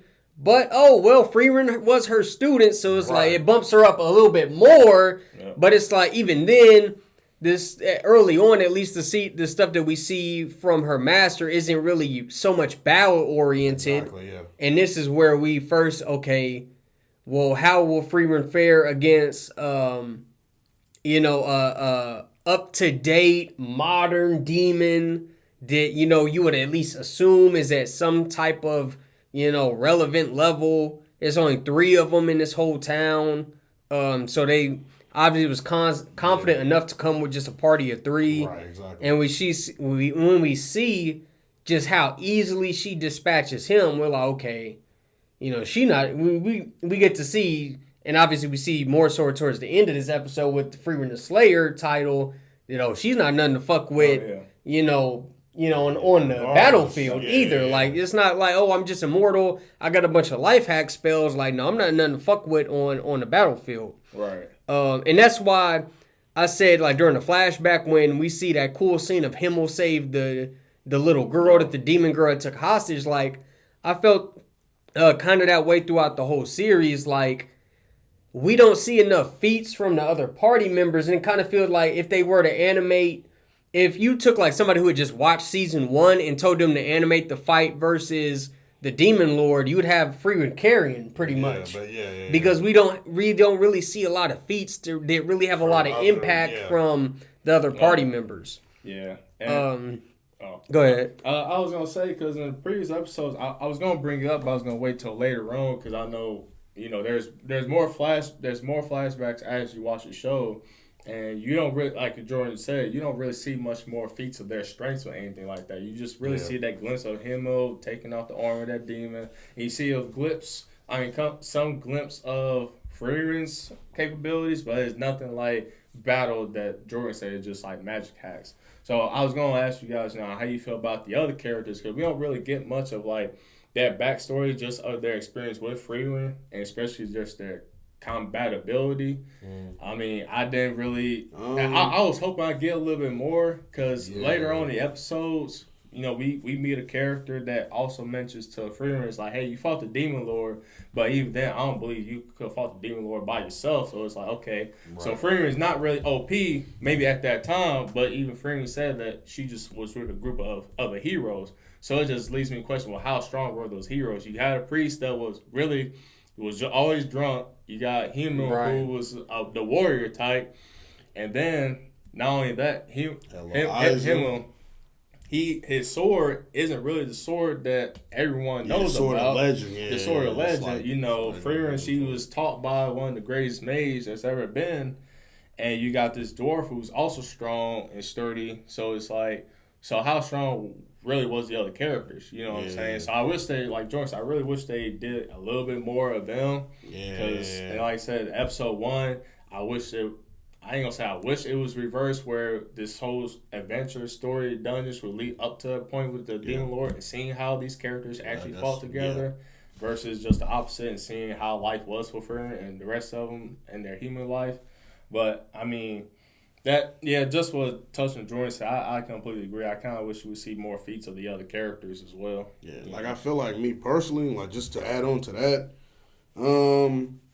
I definitely agree with y'all. I feel like, and like Jordan kind of touched on, I think that it's, like any sort of like feats or like sense of how powerful her previous party members were is kind of secondhand. Like, you know what I mean? They talk about, what's bro name? Eisen the dwarf. You feel me? Like, they basically talk about, like, Frieren basically says something to Stark, like, oh, you can't survive this fall. You know what I mean? She like, bro, Eisen used to just fall from any height. Right. Like, he was never hurt. You feel me? And then we find out that basically, that's the reason, like the reason Stark left was like, bruh, just, he was down there just practicing with Eisen one day and like, he down there just, his like, basically his like survival instincts kicked in and he like, could sense how strong this nigga Stark was. He was like, damn, I thought I was really finna die. I really like, I stopped holding back. Like, I really I really knocked the shit out of him. I thought, you know what I mean? So, like I said, that kind of like, weakens, my idea of how strong he is, because I'm like, well, because y'all supposed to have fought like dragons and monsters and the Demon King, like, so I would, you feel me, and I kind of attribute that to, I'm like, oh, well, maybe he's getting older, so, he's just not as strong as whatever, but I definitely feel like throughout the show, I never, like I said, I feel like Stark is my favorite character overall, and other than that, I didn't really have a strong like likeness or like feeling for any of the other characters. So this show definitely threw me off with that because I feel like this show is more character driven and like that's the whole the theme of the show is like how much she really cares for these characters and like the things she goes through for them. So like they definitely needed more. I definitely feel like Like I definitely like feel like this show has potential. Like season 2, if we get more of that, you know what I mean? If they do more of that in the next season and you know what I mean, you really like get those feats and you get those time with other party members as, you know what I mean, they go through their journey. Like if they're retracing the steps through big battles and you know what I mean, we're able to see that and kind of get that, then I could see it. But I'm like, because as of what the show gave me, like I said, I really didn't see him enough to care about him. I didn't see him do enough cool stuff to think they're cool or strong. You know what I mean? So it's just kind of like the main cast. Or are you talking about her old hero? The old party. The old party. Oh, I'm talking. Yeah, I mean, I'm talking about the old party group. And you know what I mean? And I felt like, you know what I mean? Like even our time with the new cast is cut short to show us flashbacks of her with the old cast. So the same can go. You know what I mean? Like I will say, I definitely get more feats. You know what I mean? From the new, you know what I mean, team of heroes, Frieren and Stark. But I mean, even then, I was surprised to see Stark getting his ass beat. I'm like, bro, this nigga just, you feel me? So I'm like, so he's a glass cannon because he's human. So I'm like, it makes sense. Like, okay, you know what I mean? He been training, he hella strong. But as far as toughness, I'm like, okay, so he can kill a dragon in one hit, but he wouldn't be able to survive one hit from a dragon. I guess that makes sense. That kind of sounds stupid when you think about it, though. Right. You know what I mean? Like, he can kill it in one hit, but from how this demon is fucking him up, I'm like, if that dragon had landed a hit and swiped him into a wall or a cliff or something, that nigga would have died. Like, he would have, you know what I mean? I'm like, but the nigga would be dead. Yeah. So, you know what I mean? It kind of, that's what I'm saying. Like Jordan said, I feel like I get the sense that, like, Frieren must have been just stepping on shit, like, you know what I mean? Like, they're the party heroes, but I'm like, cuz. But Frieren was really like nigga, that. If the Demon King had a grimoire for ice cream, nigga, Frieren would have killed that nigga just by herself. Yeah. And been back at the crib, like. Yeah, I don't she know, does bro. got like the most ridiculous grimoires out there. I'm like, all right, that's cool. So you know? that's just bro. They definitely take a tell not show approach when it comes to the old party members. That we hear more about how great they were than we see. Obviously, they go to many villages and they talk about Himmel. He's amongst the humans. He's like the main, like most popular one. Legendary, hero. Later on, when we go to the church and they recruit Sign, he talks about, oh well, you know, you just viewed, you know, Hyder as like this drunk, you know,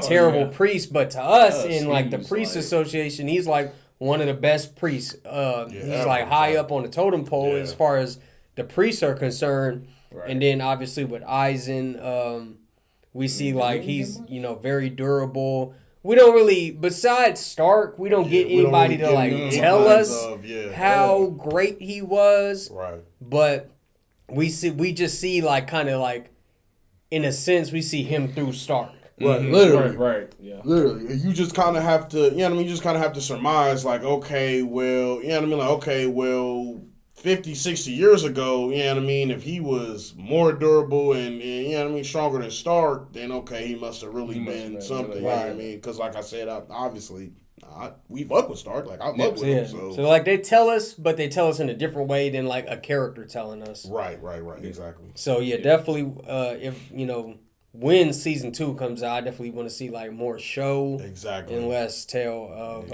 Is there a season 2 or they? Well, I mean, assume so. Yeah. Well, I mean, you know how it ended. It's the best anime ever. I would think they will be. I mean, especially how the season anime of the year. It should better have a season 2 in the works. You feel me? You know, I mean, yeah. The fight scene. What y'all think about fight scene in the castle when Stark and Frieren went to try to rescue our Lord from the demons? Yes. That was a ball of that shit. I ain't gonna lie. I liked Frieren kind of like putting, you know, putting a battery in their back. Like, you know, y'all got it, bro. Right. And the thing, you know, there's a lot of conversation at the beginning, like, hell no, man. Let's go get Frieren. She can handle it. She can, you know, low difficulty handle them like it's nothing. And not even necessarily them like having an understanding of how powerful she is at that point, but just understanding of they wasn't even looking. He wasn't even looking at us. Right. That's something. No. Yeah, that's something. Cuz was like, that shit shook me, bro. He ain't even look at me. Right. And I know I'm strong. I just see what I can do. So yeah. Just thinking already, like, they're a couple levels above us. Right. And then we see like the first their first like bout in this episode, Yep. and they get an edge on them, and then they retreat. That threw me, bro. They got him against the ropes on the corner. You feel me? Because at that moment, I'm literally like, bro, you got him injured. Right. You feel me? I'm like, here's the Lord of the whole town, so you don't got to do no explanations as far as why we're going full out battle right now. I'm like, y'all could just end that nigga off if, you feel me, like really start a battle, fuck the castle. Yeah. These niggas, you feel me? I'm like, I like every reason that I could think of for them to retreat in that moment. I was like, bro, I don't try to throw that nigga out the window because you feel me, like, or something. You know what I mean? Like, get him safely a ways away, and literally, like, this is the time to, you know what I mean? Like, you don't never let an enemy regroup and heal up and refurbish themselves to fight you. Like, nigga, you caught them off guard. Get on that. Right. You feel me? So. Say, man, you at low health, man. Here's a sensu bean. Right. Yeah. Literally. Here's a sensu bean, man. Meet me at dawn. I'm like, bro, what are you on? Like, and just it is tell him. fried because when Frieren hit the Demon Lord with the damn blast that was so-called outdated to him, but it wasn't. It was just like saying like, man, who taught you really this? Hurt. Who taught you this shit? Yeah, this is what used to be, but this ain't the new stuff. And it's like, all right, she gonna hit another one, and they just like casually jump out the window. Yeah, I'm like, exactly. Bro, what? That's where you get that crazy good shot where he like remembers like, oh, I know where this like that's Frieren. specific demon killing magic attack came from, and it's like, oh shit. I remember why I thought that elf girl looked familiar. Right. Like, that's Frieren the Slayer. I definitely think, like, I definitely wrote down, I thought the powers were cool. Like, the demons, you know what I mean? Like, different forms of magic.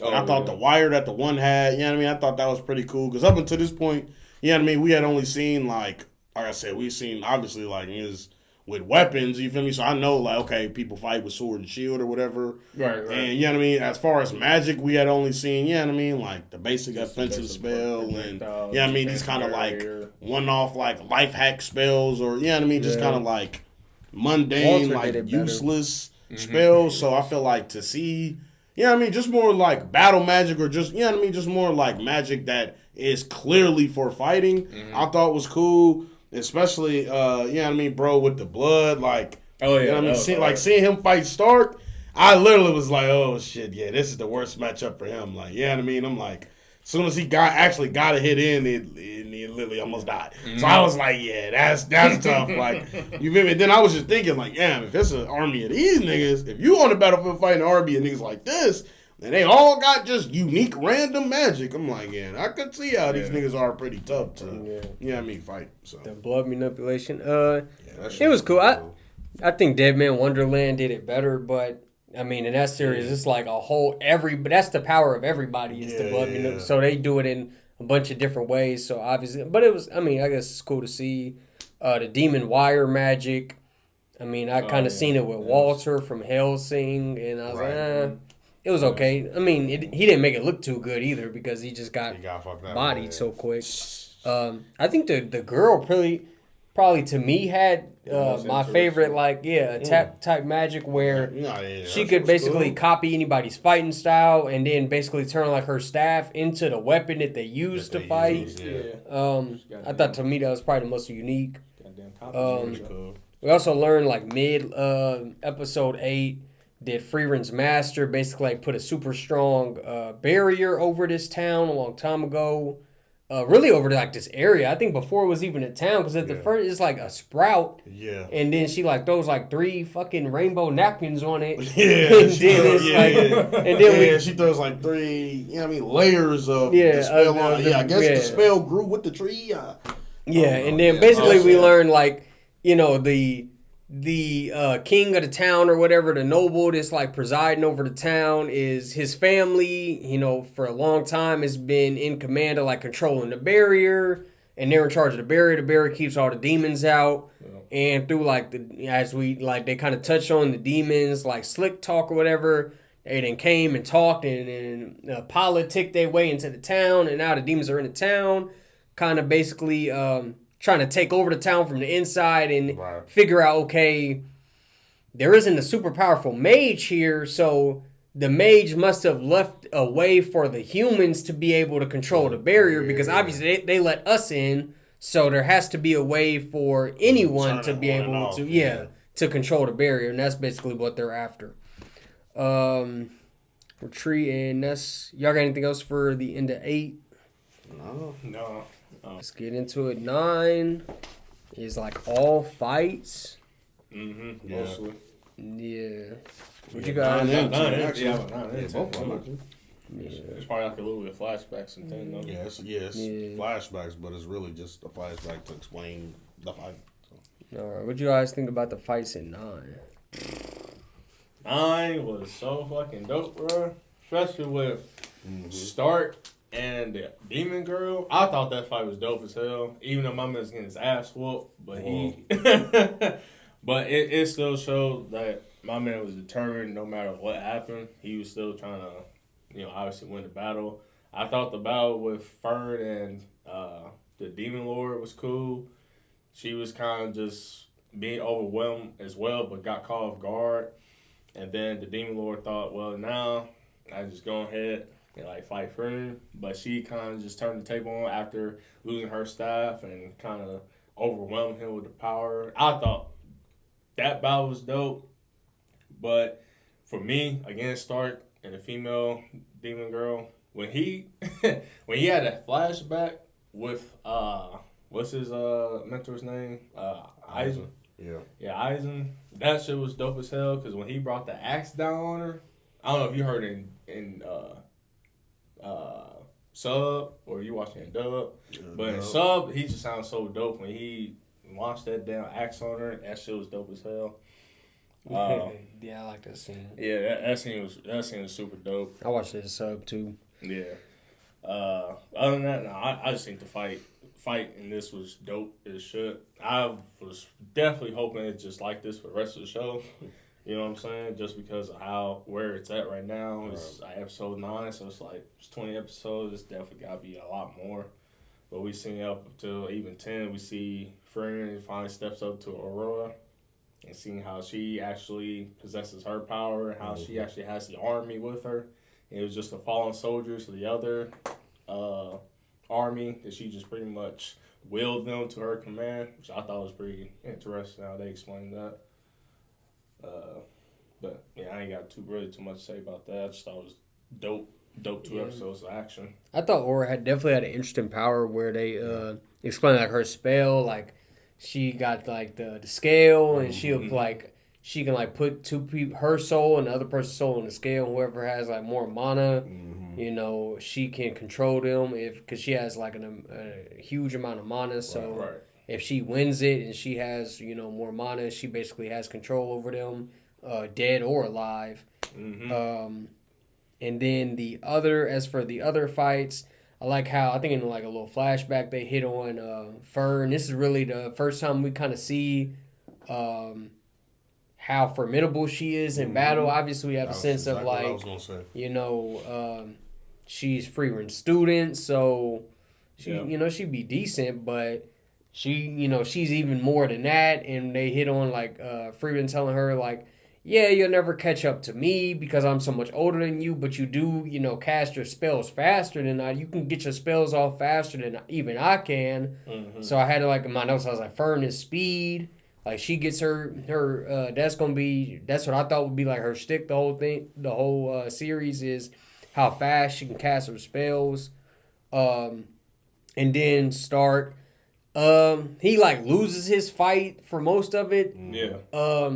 And that kind of built up to me how interesting I thought the demon's power was until towards the end. He's just kind of he just gets up, after the flashback with Eisen. He's like, hey, just basically, generic, never give up, always stand back up type of speech. And he's like, you know what? You do have the skill, the technique, basically copying the style of weapon. But physically, we see. Not that strong. The demon physically is a small girl, so your punches don't have the same weight behind them as the original person's attacks would. and he just kind of like low difficulty one shots her. Lightning strike. Yeah, with a crazy attack. That scene was beautifully animated. To me, it's crazy because she was whooping his ass the whole time. Like, I don't. That's I guess. what I'm saying. Like, I've never, you know what I mean? That's like somebody literally is like giving you a black eye, like giving you a bloody nose, like beating your ass, and then you getting up and you're like, wait a minute, you've been beating my ass for 20 minutes.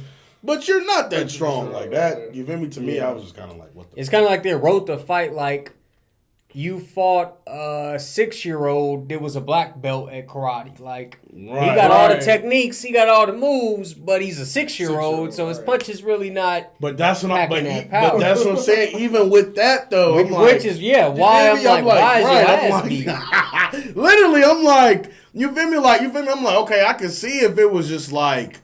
You know what I mean? If he's like trying to attack and she's repelling everything, you know what I mean? And he's getting frustrated, like, damn, I can't land the hit, or you know what I mean? Or like you said, like, dang, her technique is so good that you know what I mean? I can't like, or even if he had spent most of the fight just like running away and dodging, and you know what I mean? He like, damn, her technique's so good, I can't get a hit in. And then he realizes like, well, I can really take one of these hits because she's not that strong. But it's like.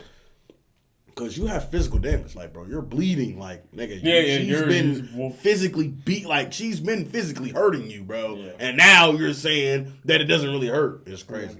I originally thought watching it that the twist in the fight would be, you know, since you're using my master's, like, attack style against me, okay, I know his style. I've trained with him for so long. I know how to counter his style, and I thought that would be, like, the turning point in the fight.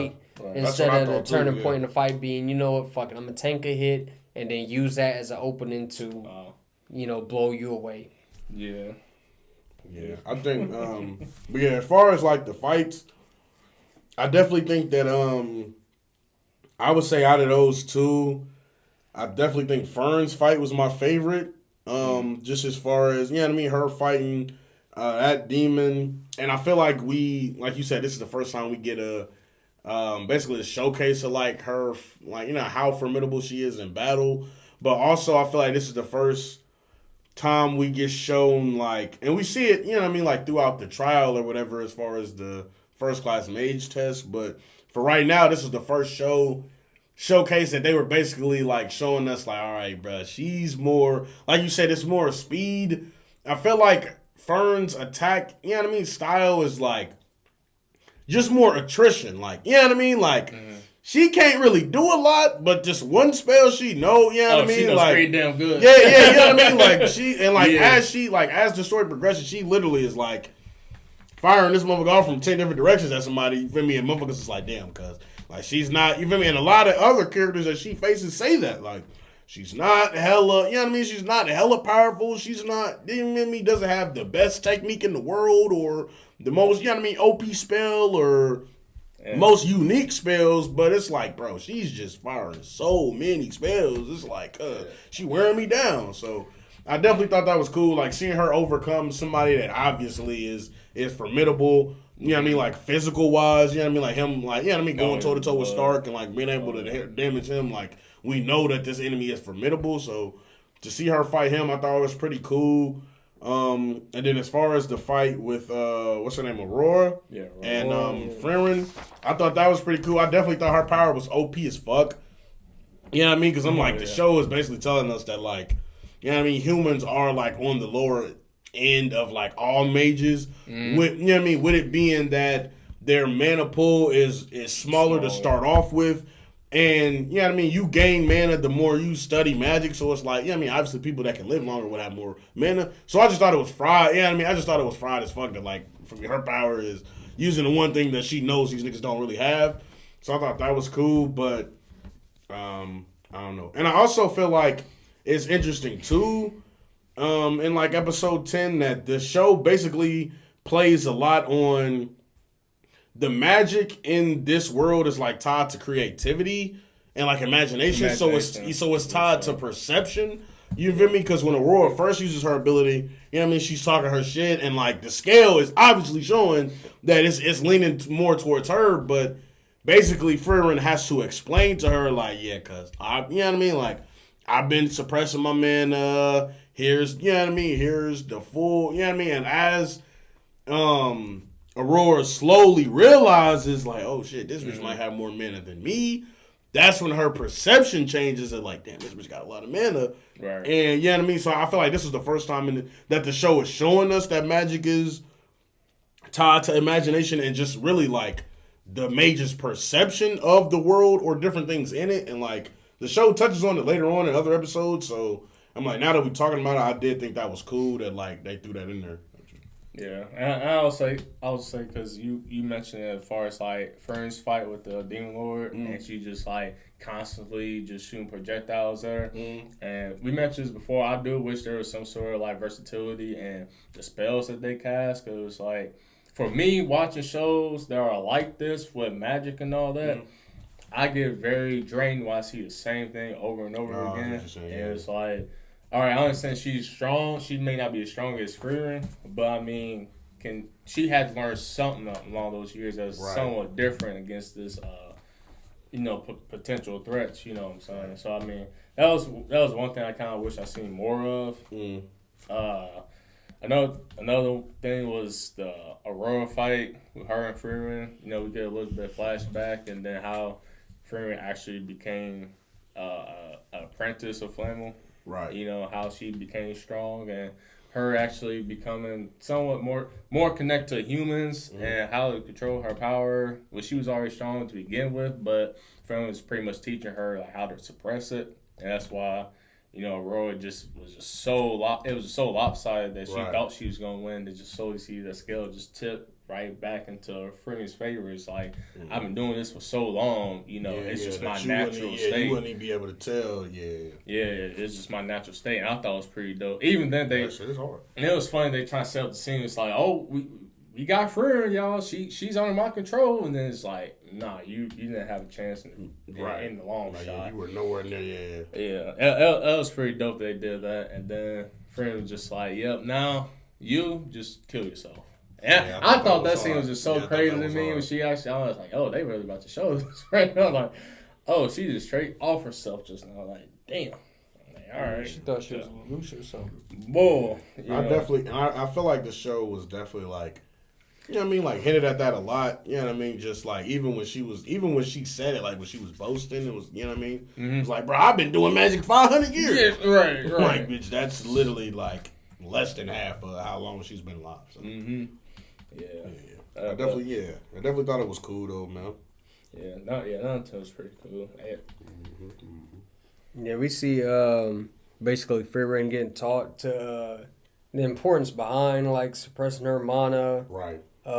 Just literally to trick demons, basically. That's the only reason. We see how she met her master. We see basically an explanation as to why demons don't do it. I really like the scene where she like kills the three like demon lord generals instantly when they're like, hey, you know, put Frieren down, we'll leave her and you can go, we'll let you survive. And she like kills them instantly. She's like, yeah, they read my mind, and they seen how much it was suppressed. They thought I was a bum. Yeah, they thought I was weak. And that's why their guard wasn't up, and I was able to just dispatch all three of them so quickly. And then basically after demonstrating to her how effective that is. How effective it is and why you would want to do something like that. Basically teaching her how to master that. And then we see another flashback of Himmel basically recruiting Frieren, basically letting us know that she was the last member to join the party of heroes. And then at the very end, we see, of course, Aura take that fat L and lose. What else? Let's see. 11-12. What you have for 11-12? This one with Craft, the monk. Yeah. Oh yeah, the elf.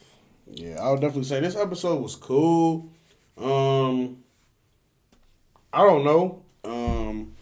I thought that maybe like what's real name Kraft. I thought that maybe he would join their party.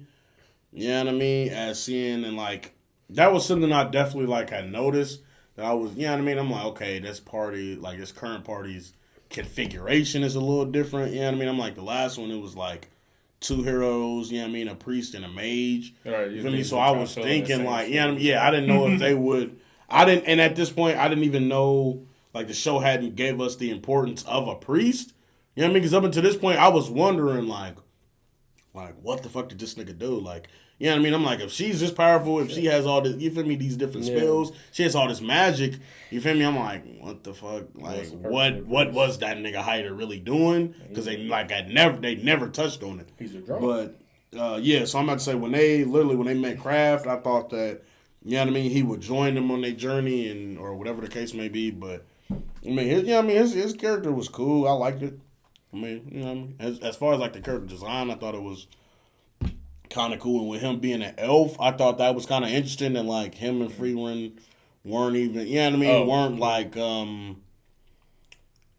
I don't know, you know what I mean? I thought they would just like show more interest, in each other. With, you know what I mean? Yeah, with Frieren saying like, I don't, you know what I mean? Like, I haven't seen an elf in like 500 years, you know what I mean? Like, she had said, like, I haven't seen an elf in forever. Like, we don't, you know what I mean? She literally was like, dang, our race probably is going extinct because, you know what I mean? We don't have an inclination to mate for real, you know what I mean? Like, we don't have, like, kind of that human instinct of, like, you know what I mean? Like, furthering, you feel me, your name or your legacy or just the human race. Like, they don't have that. You feel me? So she, like, because the fact that I ain't seen one of them and we're not out here looking for each other, and then we meet an elf, you feel me? I'm like, oh, okay, well, they about to, you know what I mean, at least, like, be cool or, like, talk about their travels or, you know what I mean? Or whatever. Yeah, or whatever the case may be, but, nah, that nigga was just like, hey, how you doing? All right, it's warm now, blizzard over, see y'all later. So.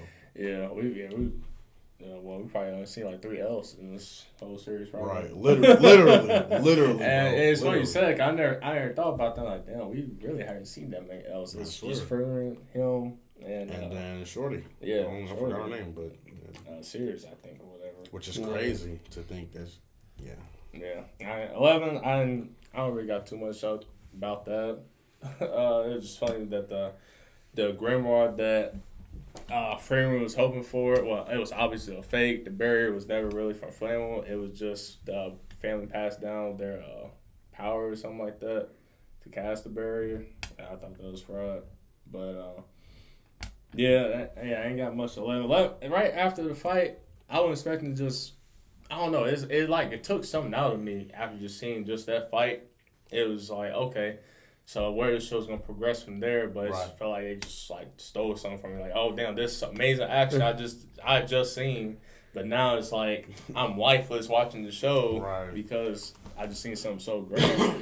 12 was cool. We got some spotlight for Stark. You know, seeing his little childhood. Yeah. You know, his past and stuff. Yeah, you know, his father kind of didn't see him as his prodigy. You know, his older brother was.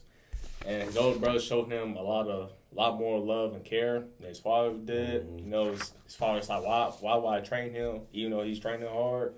You know, you just, you know, you're my eldest son. You have the more skill, abilities, and all that stuff. Right. So I kind of just felt for Stark even more as a character because he's that character like from Black Clover, Asta. He just works for it and trying to get that recognition and, you know, being the best that he can be. You know what I'm saying? And that's why. Same with Eisen, you know, he did the same essentially. You know, he was trying to train him up to that point, but it was in his own way of doing it to show him respect the character, which was kind of weird. But yeah, 11, 12 was cool for me. Like I said, we get spotlight for Stark. I enjoyed. Not too much of that after the last few episodes I've seen. Yeah, I was surprised in 11 that they even got lost in the snow. Mm-hmm. Like, you know, you think that they'd have enough experience now, or at least Frieren, to be like, hey, you know, maybe we shouldn't go out right now because it'd get bad this time of year. Right. But yeah, in 11, we kind of just see them enjoy their time in the town after, you know, driving the demons out and enjoying the fruits of labor in a sense, being celebrated by the town. We do get mentioned in 11, the first mention of the first class mage exams. Mm-hmm. And then, of course, they meet Kraft. They stay with him for a little bit during the winter. 12 is a lot more packed with, like, relevant story stuff, as you kind of hinted on. Like, we get backstory for Stark and him growing up in, like, the Village of Warriors. Right. We learn that Himmel and Hyder were they were born in like the same town, or they lived in the same town as kids. Himmel basically having this replica hero sword. They end up going into like the mountains when they're like walking in the snow, and they find a village that I guess supposedly they supposed to come back to every couple of years to like help exterminate the monsters, because this is like where the real hero sword is, Right. and it attracts all these monsters, and they're supposed to come and every now and then like drive out all the monsters there. I had like the hero sword is literally like the sword from King Arthur, the Excalibur, Right. because you got to pull it from the stone.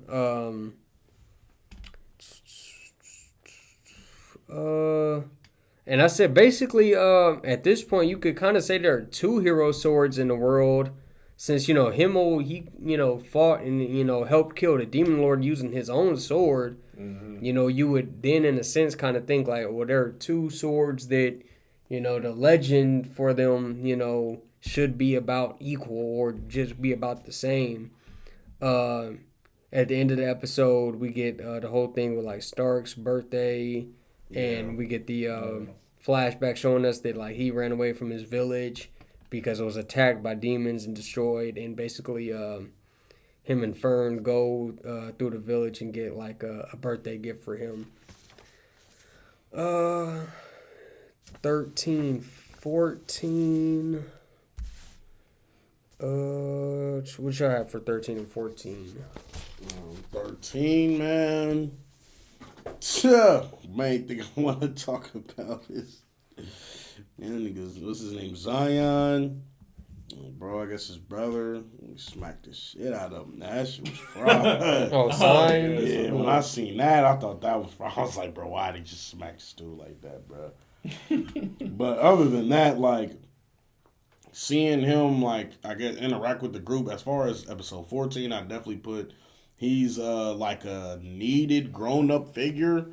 And we definitely see him, let me see, yeah, we definitely see him kind of starting to, like, I guess this episode and, the following episodes, like, as they adventure around with him, we see him kind of mediate between Fern and Stark a lot, and we kind of see that, like, even in some aspects how, like, Fern is kind of like a motherly figure to Frieren, and, like, was, like, making sure she got up on time, and, different, like, mundane tasks and chores like that. I feel like Zion is definitely, he's just more like, I want to say fatherly, but not necessarily. I guess what I'm trying to say is, like, teacher-ish, Like, he's obviously, like, older than, he's obviously, like, a middle-aged adult, like, I'm thinking, like, late 20s, 30s. Mm-hmm. So, like, just, like,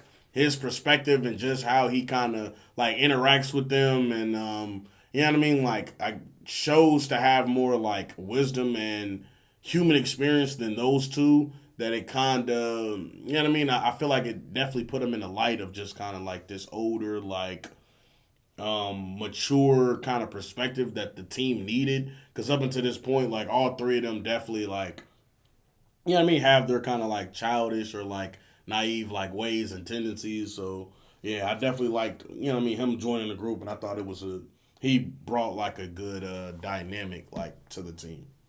You're talking about, like, the younger brother, right? Yeah. Yeah, the priest that joined, yeah. Okay. Who was Zion? That ain't bro name? What's his name? Zion? Sign? In the sub, they had S-E-I-N. Yeah, in the dub, bro, it's literally spelled Zion. That's why I put Zion. Okay, yeah. I'm listening. I'm like, who the fuck is Zion? That nigga Zion, hella cool, yeah. Nah, yeah. It was definitely like, yeah. Yeah, they had S-E-I-N in the sub, so I'm like, Sign? Oh, basically. Sign. Yeah. At least that's how I had dub, but I didn't have the like subtitles on, yeah. So it sounded like they were saying. I Yeah, didn't know if they were saying like, Zion or Zion. That's why I just put Zion. Sub, dub, they different pronunciations for stuff. Gotcha. Yeah, this is probably my least favorite episode. I thought this was really more boring episode. The beginning is really funny, like them telling them to be careful, and then Stark immediately gets poisoned by the snake, and they go right back to the village, and then basically sign this whole hang up of him having like a best friend as a kid that wanted to be an adventurer, and then him having regrets because he didn't go with his friend to become an adventurer. And now he's like, I'm too old, why do it now? Well, basically he want to stay here for his little brother who's like a priest at the church now. Right. And his little brother has to like smack some sense into him literally and tell him like, hey, don't stay here and, be full of regret and have us dealing with you being full of regret. Go ahead. If this is what you want to do, then do it. And he basically tells the party like, I'll go with y'all, but I'm really just here to like try to find my friend from when I was young, and Guerrilla Warrior. Try to meet back up with Guerrilla Warrior. Such a stupid name, bro. The beginning of 14, I really don't like bratty Fern, and we see 14. It's like her birthday, and she's mad at Stark. Yeah. And she's like acting really bratty, like, oh, Stark didn't get me anything for my birthday. And I do, going back, I do like the scene from when it's Stark's birthday at the end of 12. And Fern's like, oh, what you going to get Stark? And Frieren pulls out the little bottle. He's like, I got this potion that dissolves clothes. Yeah. My master said, guys would love this. And Fern's like, get this shit the fuck out of here. Right. Start pouring it on her. Pours it on her. And at the end, she's like, I still got some left. What you guys think about that dynamic, about Bratty Fern? I'm on the opposite side. I kind of like Fern being Bratty, especially towards just the other party members. Maybe not just in general, but just towards the other party members, just because of the bond and relationships and all that. Because we see that throughout the whole show, she'll throw an attitude to Frieren because she forgot something, or she didn't do something that she wanted to do, or Stark says something, or he didn't do something he's supposed to do, and she just has like that pouty feeling or whatever. That I just find it just for a comedy relief, if even that. But I mean, that's really it. I mean, she has her moments that was cool, as far as like being bratty and all that. But sometimes they were just like really they hold no value. You know what I'm saying? She just does just to do it, and just like it's kind of like. Because a lot of the episodes are like first half, second half. And it's just like, they use it for like a comedy skit in like the first half of the episode. Right. I would say me personally, it was cool. Like, like it didn't annoy me or anything. I didn't dislike it. Like it was, it was cool. I thought it was funny, and I thought it kind of, I guess I just thought it kind of like helped cement, like, the bond, that she had with them. And like Theo was saying, like, just like goes to show that, like, it's not all peaches and rainbows. And, like, obviously sometimes, people get upset. And, I guess it just kind of showed, like, I guess it was, I just took it as, like, it was, the show was showing us, like, this is kind of, like, of the ups and downs of their dynamic, as, like, friends or like a group of adventurers that, like, like I said, like sometimes she's pouty or, like shit happens. So, I thought it was cool. I didn't dislike it. It kind of wore thin on me. I thought like, at a point, I got to a point where I felt like it was overused. Oh, okay. And I was kind of like Sign, and like, I think one of these episodes, he just like, they just need to get together already. That's like... They getting on my fucking nerves. I wrote that, that's 17. I definitely... We see the carriage, they're like riding in the carriage, and it gets picked up by this flying demon. That was a really cool scene. Like, Frieren jumps out the carriage and blasts the demon, and then they're like, well, I don't know if this plan is going to work, but I'm going to try to, like, stop us, like, right before we hit the ground. She loses her ring during that Hemo had given to her. And they find out that, like, the ring, as well as, like, Stark's present to Fern is like a gift that you give to like somebody you love or whatever, like the meaning behind the crest or the design that is on it. Yeah. And we get like a flashback scene of I've seen like people say in this scene like Himmel was like proposing to Frieren and Frieren just he was naive and didn't get it. What'd you guys think of this scene or that flashback scene? I definitely thought about that was him proposing, but I'll say this: I don't think it was necessarily him proposing. Yeah, it was just giving the idea of that, and I don't think Frieren even thought twice about that's what he was doing. So I mean, I don't think he really gave that much thought of it. It was just more so a friendly gesture to Frieren more than anything else. Nothing too serious that was like romantic wise. So I don't think it was nothing too. I don't think he was proposing, like, you know what I mean. But in a sense, I see what people are saying. I do feel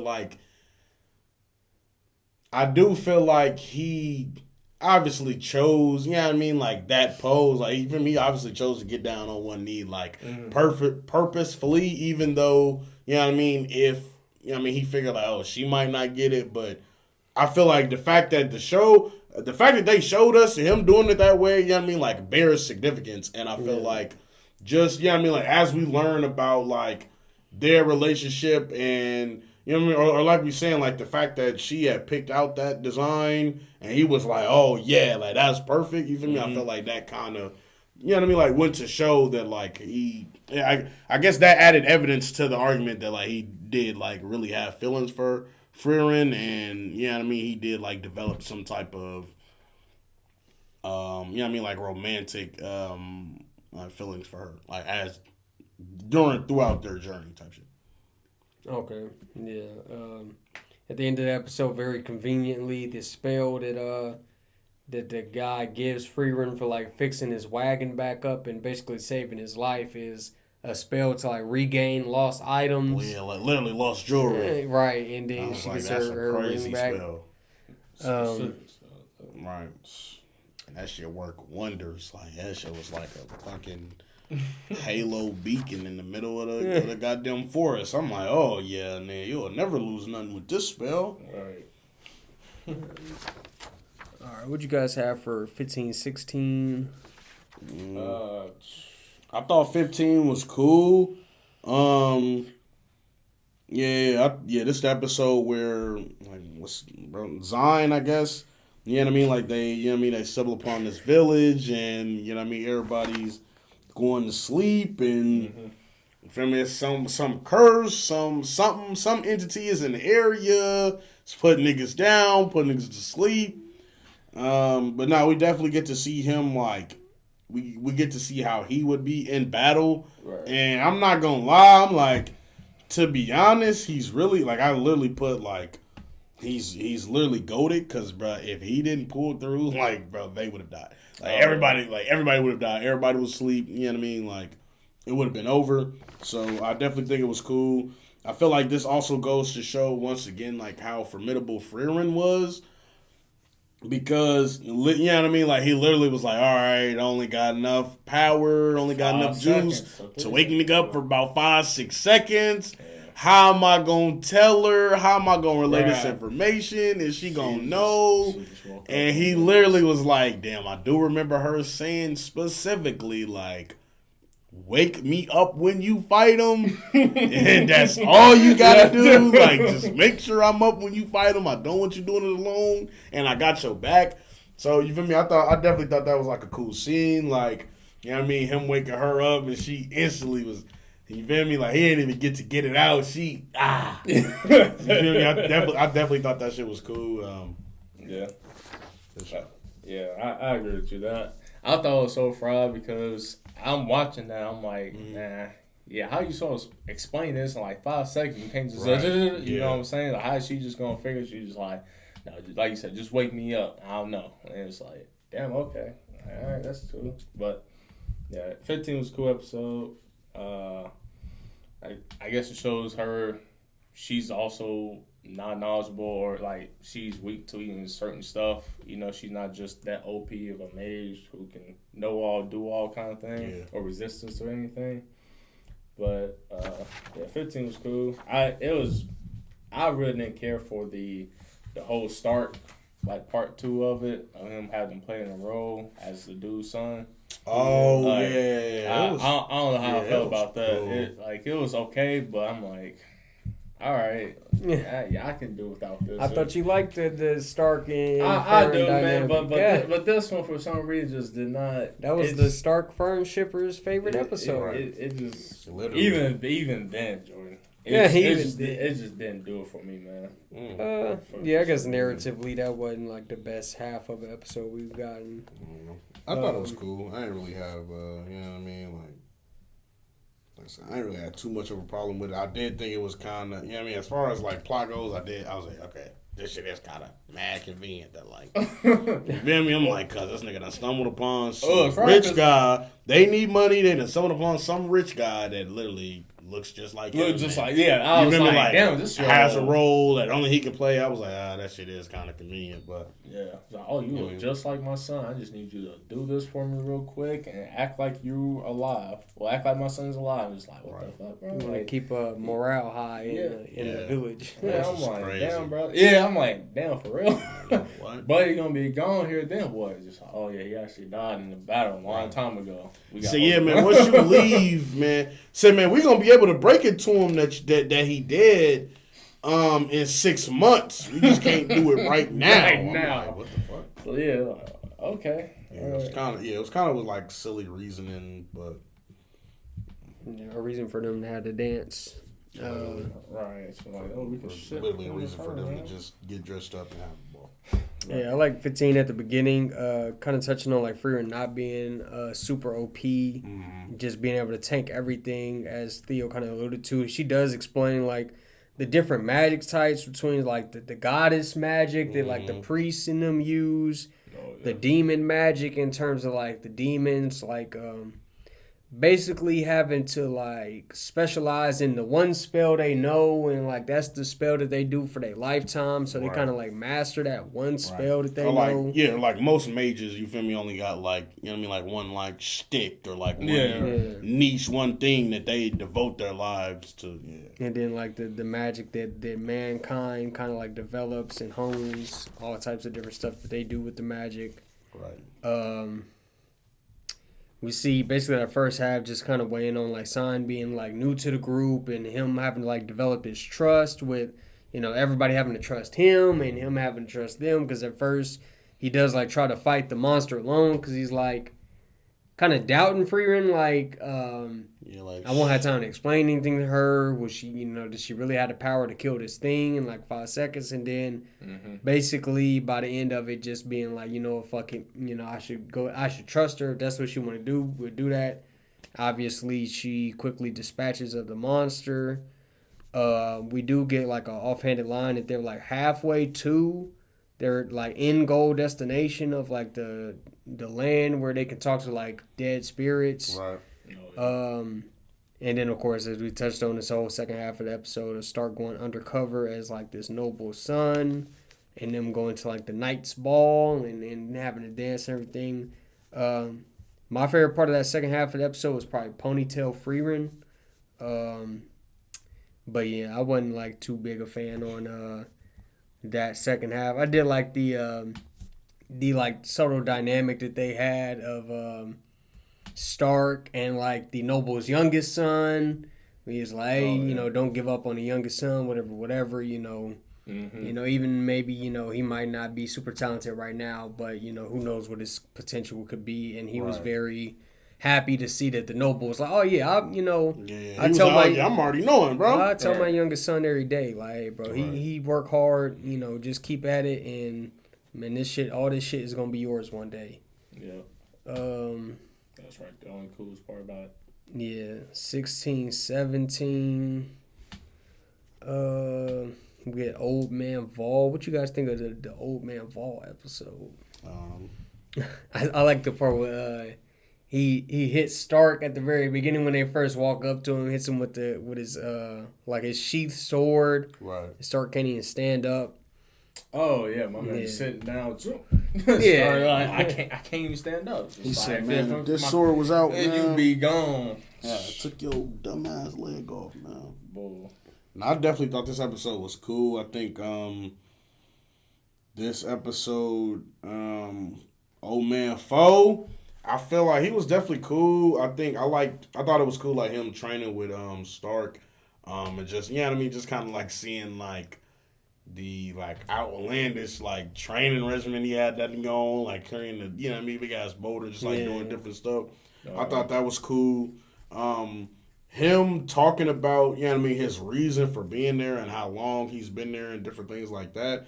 I thought that was cool. I felt like in a sense he was literally like the exact opposite of Frieren, you know what I mean? Whereas she, you know what I mean? Whereas up until this point, we know, like, okay, she lives a long life, you know what I mean? She's, you know what I mean, met quite a few people that have kind of come and gone in her life, and because of that, she, you know what I mean, like, was way more detached and was kind of like, what's the point of getting close?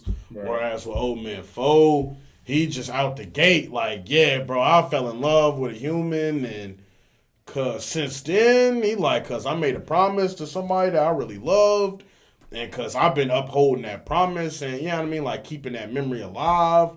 You feel me? And then he kind of doubles down on that, and it's like, bro, to be honest, I don't even really remember her for real. Oh yeah, but I just remembered the love I had for her. You know what I mean? I get. You know what I mean? Yeah. I'm like shit. Cause if I was like, you know what I mean? If I'm like 2,000-3,000 years old, then you know what I mean? I just thought it was definitely cool to see, like I said, the kind of stark difference in like their philosophies on, you know what I mean, like living a long life or whatever the case may be, and how he was just kind of like, you know what I mean, like kind of all in for like loving somebody and like dedicating that memory even after so many, you know what I mean, so much time had passed. Yeah, I kind of like how they play at the beginning with like, oh, he's senile, and then at the end, like, oh, he kind of is a little senile. Right, literally. Because at the beginning, it's like, oh, Frieren, who was that? Who are you? Mm-hmm. And then he's like, no, I'm just bullshitting. Like, what's good? And then by the end, like as you said, he's like, he's talking, but he's really like, he's like, yeah, so you're about to go fight the demon lord, right? Man, good luck. And Frieren like, damn, this old ass is really old. Right. She's like, yeah, we are old ass nigga. Yeah, we are. Yeah.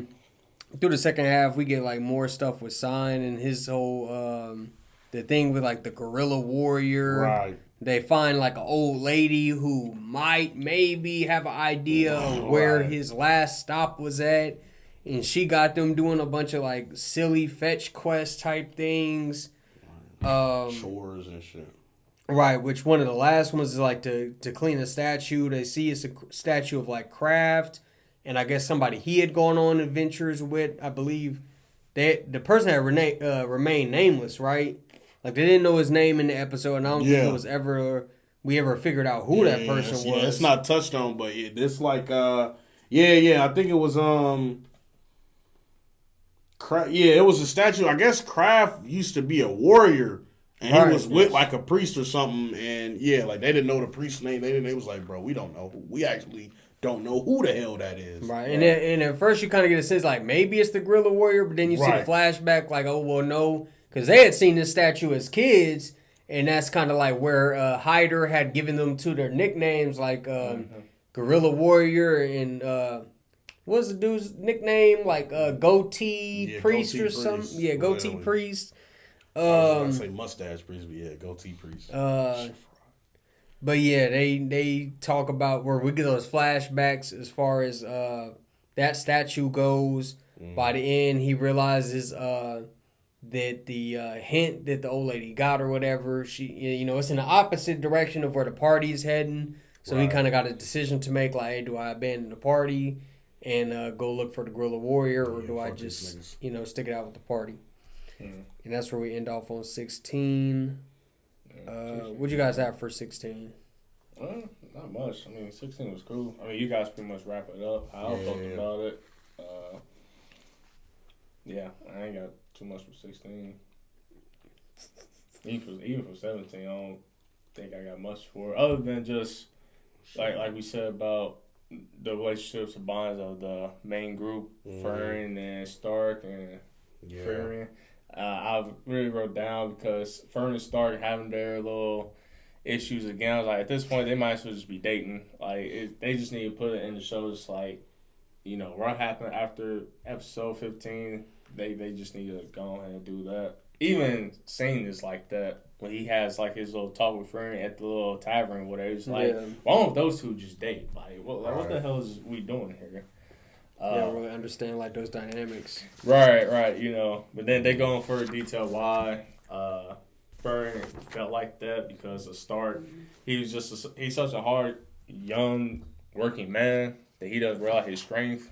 That she was like actually scared of him. Yeah, I thought that was so. Yeah, when I got the explanation, when I was scared of him, it's like, well, we put his hands on my face, and then he put his hands on my shoulder. I just felt the weight of his strength, just like. She said, "Man, when he grabbed me, man, his arm felt so strong." Right, I got scared. I'm like, you witnessed this nigga kill a dragon in one hit. What are we talking about? Right. So I mean, I was like, what the fuck? Yeah, that's what I wrote down for that. Yeah, then we seen he kind of debating whether he's kind of confused at this point whether he wants to stick with the group and be on adventures with them, or if he want to go and find his best friend, Gorilla Warrior. So he's kind of just like having his little solo down moment for the rest of the episode, or at least part 2 of the episode. Yeah, I ain't got too much more about that. Yeah, I wasn't too big on this arc. Yeah, they had a couple of like Stark focused episodes, and then we get like Sign joining the group for a little bit. But definitely, especially coming off that last arc, this really definitely one of my favorite arc. 17, we get the second opening. What you guys think of the second opening? Oh yeah, we didn't speak about that. We didn't speak about that. It's cool. First opening goated. The ending is amazing.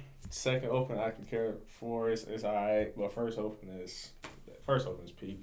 I definitely like that opening a lot.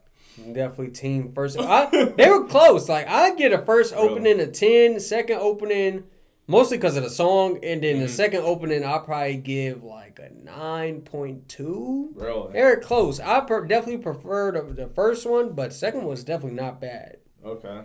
Like on any other random show, this would have been like the best opening of that show, this second opening. Right. But just because the first one was so good, I see what you're saying. just comparing it to that one, I was like, hey, you're not as good, but you're still pretty damn good. Right.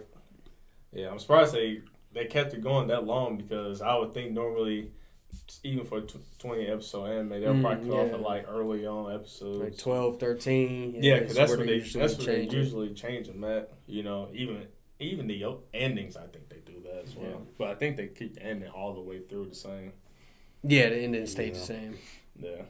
What did you think about the opener? It was all right, man. It didn't. It was cool. It didn't wow me away or nothing. Like I didn't hate it. You know what I mean? But so you like the first one better? Between the two, I definitely say I like the first one better. I think. I ain't gonna lie. The song was cool, and I think I like that animation more, like the scene more than the second one. Oh yeah, for sure. I don't even really remember the second one, to be honest. So. Yeah, the second one was good too. Yoasobi definitely did her thing with that first one, though. She has I don't know if you listen to her a lot, but she actually has a lot of decent songs. Actually. Yeah, she did Idol for what's the name, Oshinoko, and that shit like took over the whole anime fucking community. Right. She even done work before then. That was pretty damn good. I got on Spotify. Yeah. 17 as the episode goes. They get snowed in again, as I kind of hit on. Oh, shit. Fern get COVID, man. Yeah. Basically what happened. Sign, he leaves. He does make the decision to lead the group early on in this episode.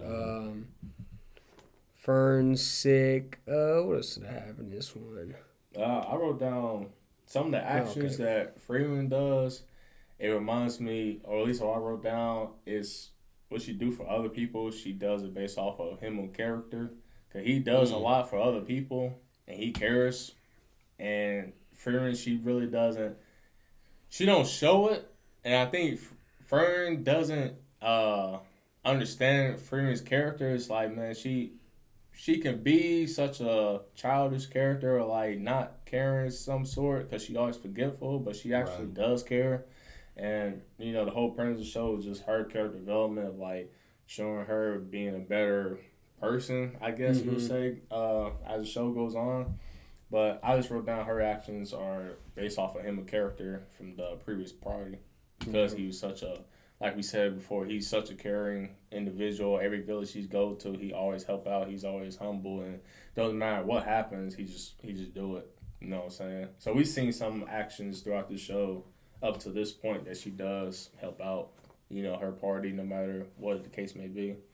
But that's what I wrote down for 17 as far as her character goes so far. Yeah, they definitely do have many moments where they'll ask, like, why is she doing something? And she'll say, oh, well, that's what Himmel would have did. But yeah, definitely Fern getting sick. Second half, they just basically, it's just like Frieren and Stark touch on this whole theme of, like, emotional support. And then at the end, they make, like, the little stew and, like, the healing stew, and then Fern is better again. Not too much going on in this episode. Mostly just like full of that theme of emotional support and that aspect. We get like a flashback to like Himmel doing the same for her as she did for Fern, like holding her hand while she's like sick in bed. Oh yeah, she got like embarrassed or something like that. Yeah, she got embarrassed because Stark was there. She's like, oh, don't treat me like I'm a little baby or something. Right. Like I'm sick, but I'll survive. 18, 19. We getting to. Yeah, they just started the last arc. The tuning exams arc. The Hunter exams arc. Yeah.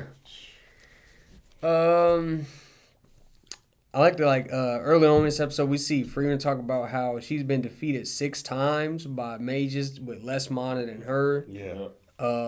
So it's not really always just like a fight of like who has the most mana. Right.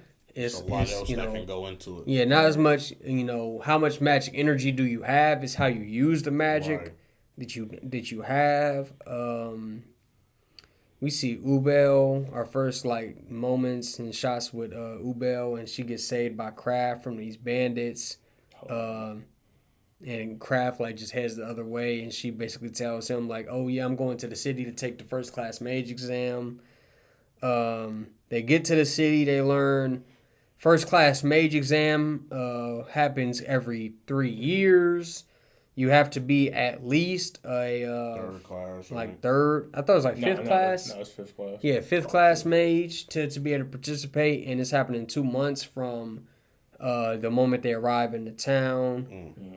There are presently 45 first-class mages, and we get introduced to a host of different new characters. What do you think about episode 18? Oh, man.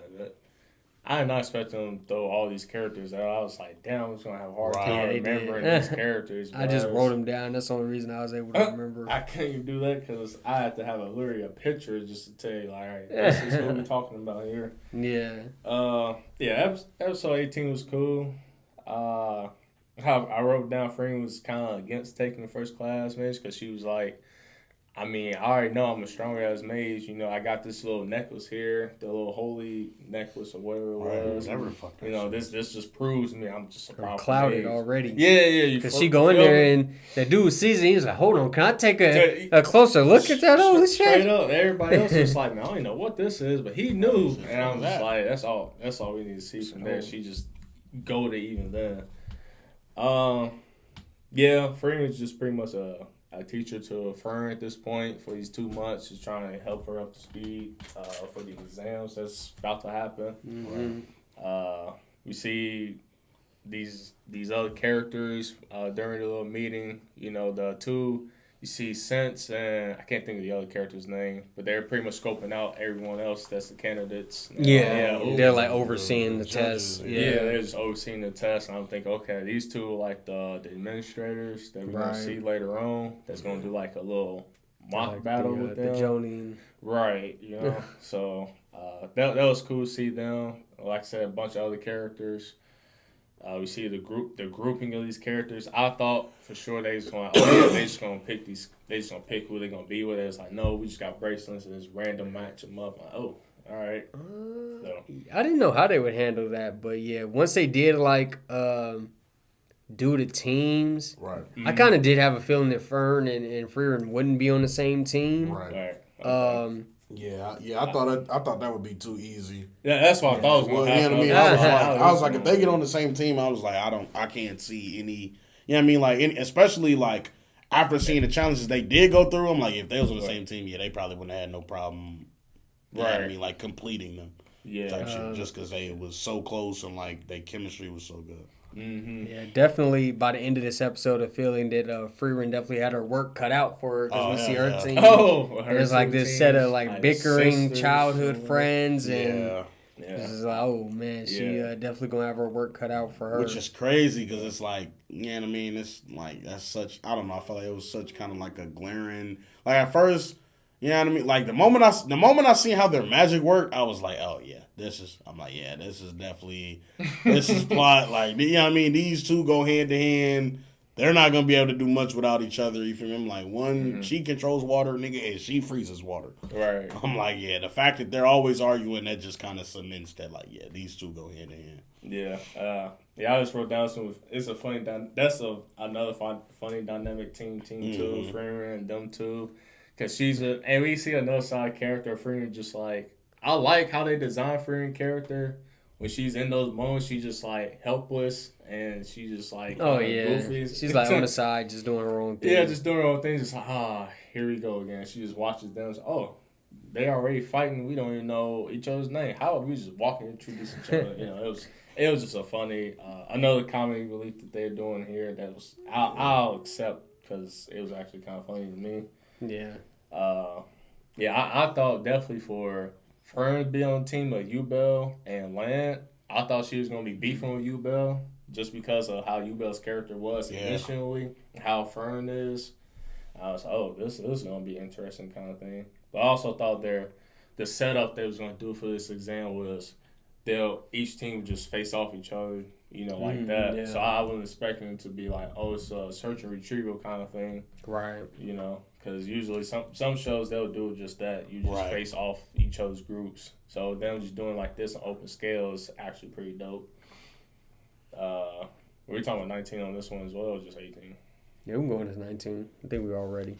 Oh yeah. And just go further along. I thought it was dope that they're them searching for the bird and them actually bickering about it. And the scene we see the two girls, Kane and Lawin, I think, was just sitting on the edge of the cliff, and she's like, "You can fly." He's like, "Nah, I can't even fly." What are you talking about? She's like, "Do you want me to kick you off, or I have to sweet talk to you?" I was just like, "Oh shit." Yeah, I think it was like after Kane or Frieren finds her at night after she gets attacked by the bird monster. She saves her, and they talk, and she talks about her dynamic with the other girl, and she's like, "Oh, you hate each other, don't you?" And she's like, kinda. And then basically we get the backstory as to one is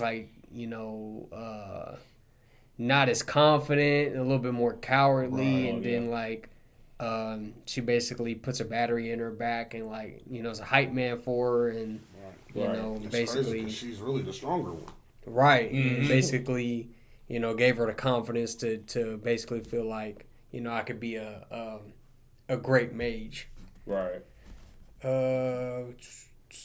We see Fern. I think early in 19, Fern's group has already captured one of the birds, while Frieren, of course, her group is struggling.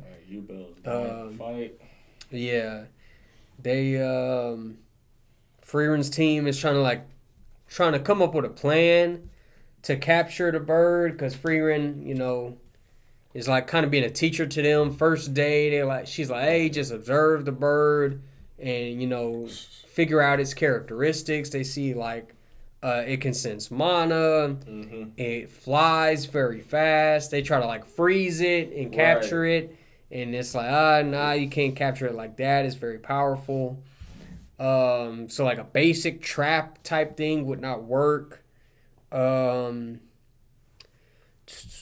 And I do like the plan that they ultimately come up with. Oh yeah, them tapping their mana into the water pool and she Yeah. like tainted to get the birds. So, like, oh, they can't go there because it sends mana.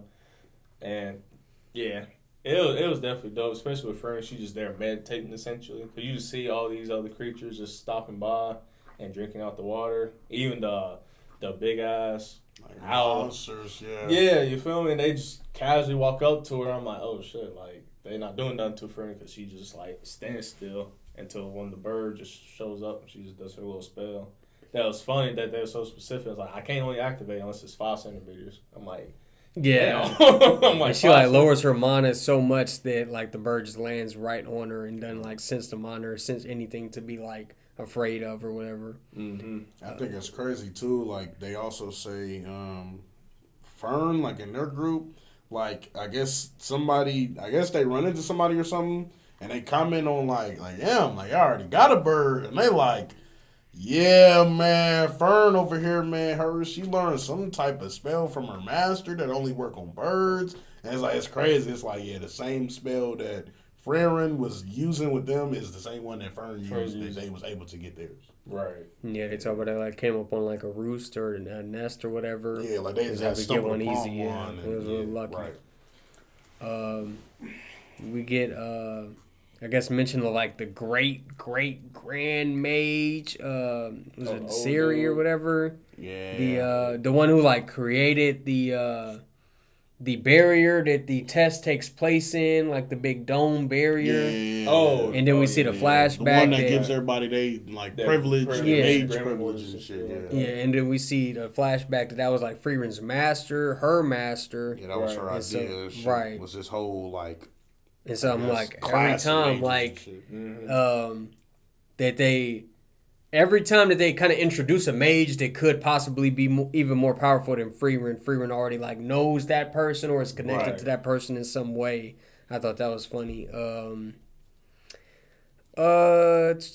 Then we get the battle with like Dinkin try to take on Frieren, and then the other guy that was like with them, he tries to take on the two girls that Frieren was with in her party. Mm-hmm. They talk about more. We get more breakdown of how like the magic works and how, as you were talking about earlier, the basic spells that Frieren and Fern use aren't really what the regular mages use anymore. They use like physical, like elemental type attacks now because it works better against the common days defensive magic. But where we see with Frieren, she's just so powerful that her basic attacks just like pack such a punch. Force of nature, literally. Right, they pack such a punch that she can get away with just like, I don't even have to pull out nothing fancy. I could just use regular beams, which is in this universe like a basic attack, and it still is like highly effective.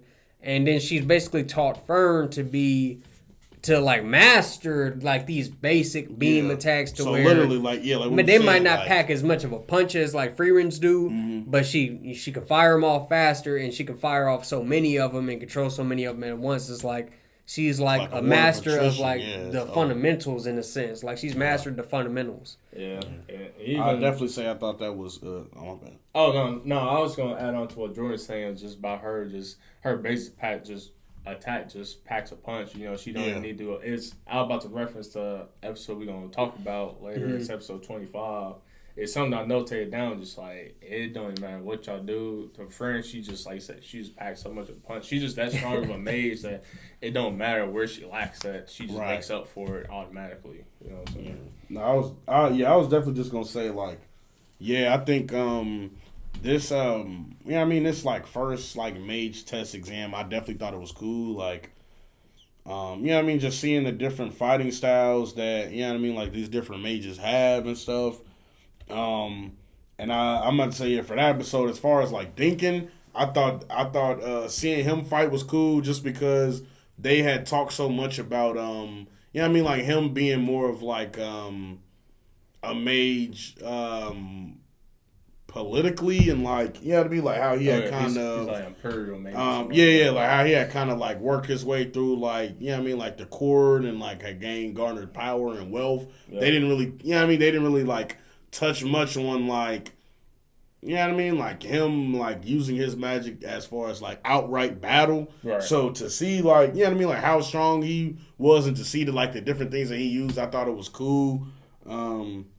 Yeah, I literally put Frieren is stronger than Sailor Moon. Like, yeah, she was definitely stepping on stuff. I ain't gonna lie. Like, Frieren was definitely getting them together. Yeah, bro. yeah, she made quick work of him. Like, not even to that point, and then to even like what I was talking about earlier, like the slow escalation of just like how overpowered she is. Mm-hmm. We've seen like back in that other arc, her face off against a modern day demon. Right. Now we like, okay, now Frieren, how do you compare to a modern day top class mage and again stepping on him. She does not a scratch is left on her.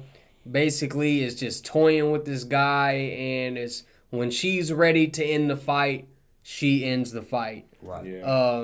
And then another just crazy feat series like the proctor of the test and the other one they converse about like somebody's been analyzing the super powerful barrier over the last couple days, and at first I'm thinking like, okay, maybe it's like a demon lord general on the outside that like break in or something. Right, want to pull like a Orochimaru and then like invade the test for whatever reason, and then we come to find out no, it's just Frieren because obviously like they explain here with imagination and more so like the magic system is based on like understanding. You got to have like being able to imagine how something works. You have to be able to understand how something works. Yeah. And they even make in the fight with like the two girls, they hit on this where she's like, "Oh, don't step close to us. Like I can control water. There's water in your body. Your body is 60% water." And he's like, "Yeah, I'm not scared of that though because like."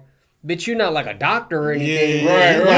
He like you can't imagine how that water looks like. You can imagine, or you can like have the base knowledge of like our body is made up of X amount of blood. Blood has X amount of water in it. Yeah. But you don't have like the detailed understanding of how that works. Yeah, like a doctor to be able would. to affect the water. Right. In your body. Right. Yeah. So. We see, obviously, Frieren's been taking the last couple of days to analyze and understand how the barrier works. And they're like, bruh, nobody's going to be able to crack this barrier. It's a wrap. Nobody's getting in or out the barrier. Right. Nobody can fuck with, was it Sire or whatever? The top legendary mage. And then, literally, just to help out the little bros and they fight... She breaks the barrier. She breaks the roof of the barrier. It's raining. And she like, damn, a crazy power feat. And it's just to help these two bums when they fight. And I was like, bro, she's really based for that. Like, that's crazy. Yeah. Like, didn't even have to do that. She like, definitely goated for that. I'm not going to go up there and solo this dude for y'all to help you out. Right. Or to like bring more shine on me. I'm just about to break this shit, more shine on me, and then it just helps y'all out. Like, I mean, it makes sense though, because like you know what I mean. Like throughout the show, obviously they have been kind of hinting at like, for Frieren and you know what I mean. Like obviously, what's her name, Flamma. Yeah. Like basically they had kind of touched on you know what I mean. Like to them two, like using magic for more than just battle. You know what I mean. Like being creative with it is important and. You know what I mean? Like, Frieren basically had just said, like, bro, as a mage, it fucking sucks that you can't use your... You know what I mean? Like, it would suck, nigga, that you wouldn't be able to use your magic. Like, the magic that you know, that you learn, like, it would suck ass, nigga, that you're not able to use your shit. So you literally was like, yeah, bro, it's raining. She deal with water. This gonna help her out. I did think it was fraud, though, because I'm like, I don't know, bro. I'm like, because why did she just... gather a lot of water or something. You know what I mean? I'm like, because there's ways around it, like, because y'all just froze a big-ass lake. Like, I didn't think to, I don't know. Mm-hmm. But, I mean, I definitely thought it was cool. And like you said, I feel like, I don't know, like, their characters definitely are bums, but they shouldn't be, like, like, in tandem with each other, like they literally have potential to be hella strong. Like you would think, you know what I mean? Like that's a hard ass power to have. Like obviously, like you said, like niggas are made of water, cause the earth is made of water, and then like you would think that's hella powerful, but just like you said, I guess they lack that understanding of, you know what I mean, the inner workings of a lot of different shit to and it did really make be able to like use a it. case to like he purposely fought them away from water. Right, true, which is true. Yeah, he did lift them up. Like, we are. She straight up was just like, "Why are you so afraid of us, man?" Yeah. Like, you know. Yeah. If you were so confident that you could beat us so definitely trying easily. to go. Straight up. Yeah, they was definitely trying to goad him. Like, bro, come on, bro. So you really a hoe. You know, yeah, bro, you a hoe, bro. You got us away from the water. He like, exactly. I am, bro. And you're about to die. What are you talking about? Straight up, man. So, yeah. What'd you think about Dinkins, his party, the third member? With like the damn with the speed flash step, instant boy, transmission. that shit was tough. That shit was hard. I just thought it was kind of, I don't know. I don't know. I thought it was kind of weird because I'm like, to me that's such a weird spell to have. You know what I mean? With you being a mage, you know what I mean? I'm like, okay, so does this bitch carry around a sword and knife? Like, what the fuck? You know what I mean? Like, she hella fast, but I'm like, bitch, you still gotta like that's hurt. better than a spell you still gotta like clothes. hurt somebody or something. You know what I mean? So I'm like, in the grand scheme of things, I'm like, cause she'd be good to run away. She probably good to gather information and shit. But I'm like, cause in battle, I'm like, retrieve and turn. Right. I did. I'll say one. Two like characters like powers I definitely thought was cool. The one girl, what's her name, Urbel or whatever, like she can cut through whatever, she can cut through shit. Her power is hard, and I feel like, you feel me, like as we get introduced to her, and you know what I mean, like the next few episodes we see, and that's why I brought up earlier, like I liked how this show basically was trying to really play on the fact that like magic is tied to, like we just said, like imagination and like your understanding of things, but really more so imagination, because you know what I mean, like, and they definitely touch on it with her. They like, cause like her spell, like her magic is just she can cut through shit. So you know what I mean, like even when it was the last test with the other proctor who had the magical garment that nobody's supposed to be able to cut through, she like, yeah, I killed that nigga cause it's a magic garment, but she like, cause it's a fucking cloak. Like, nigga, you can cut clothes. Like, you know what I mean? So that kind of bypassed all enchantments and shit that nigga had. I thought that was cool. I'm like, damn, that is crazy. And then, Rush bro name, Werble?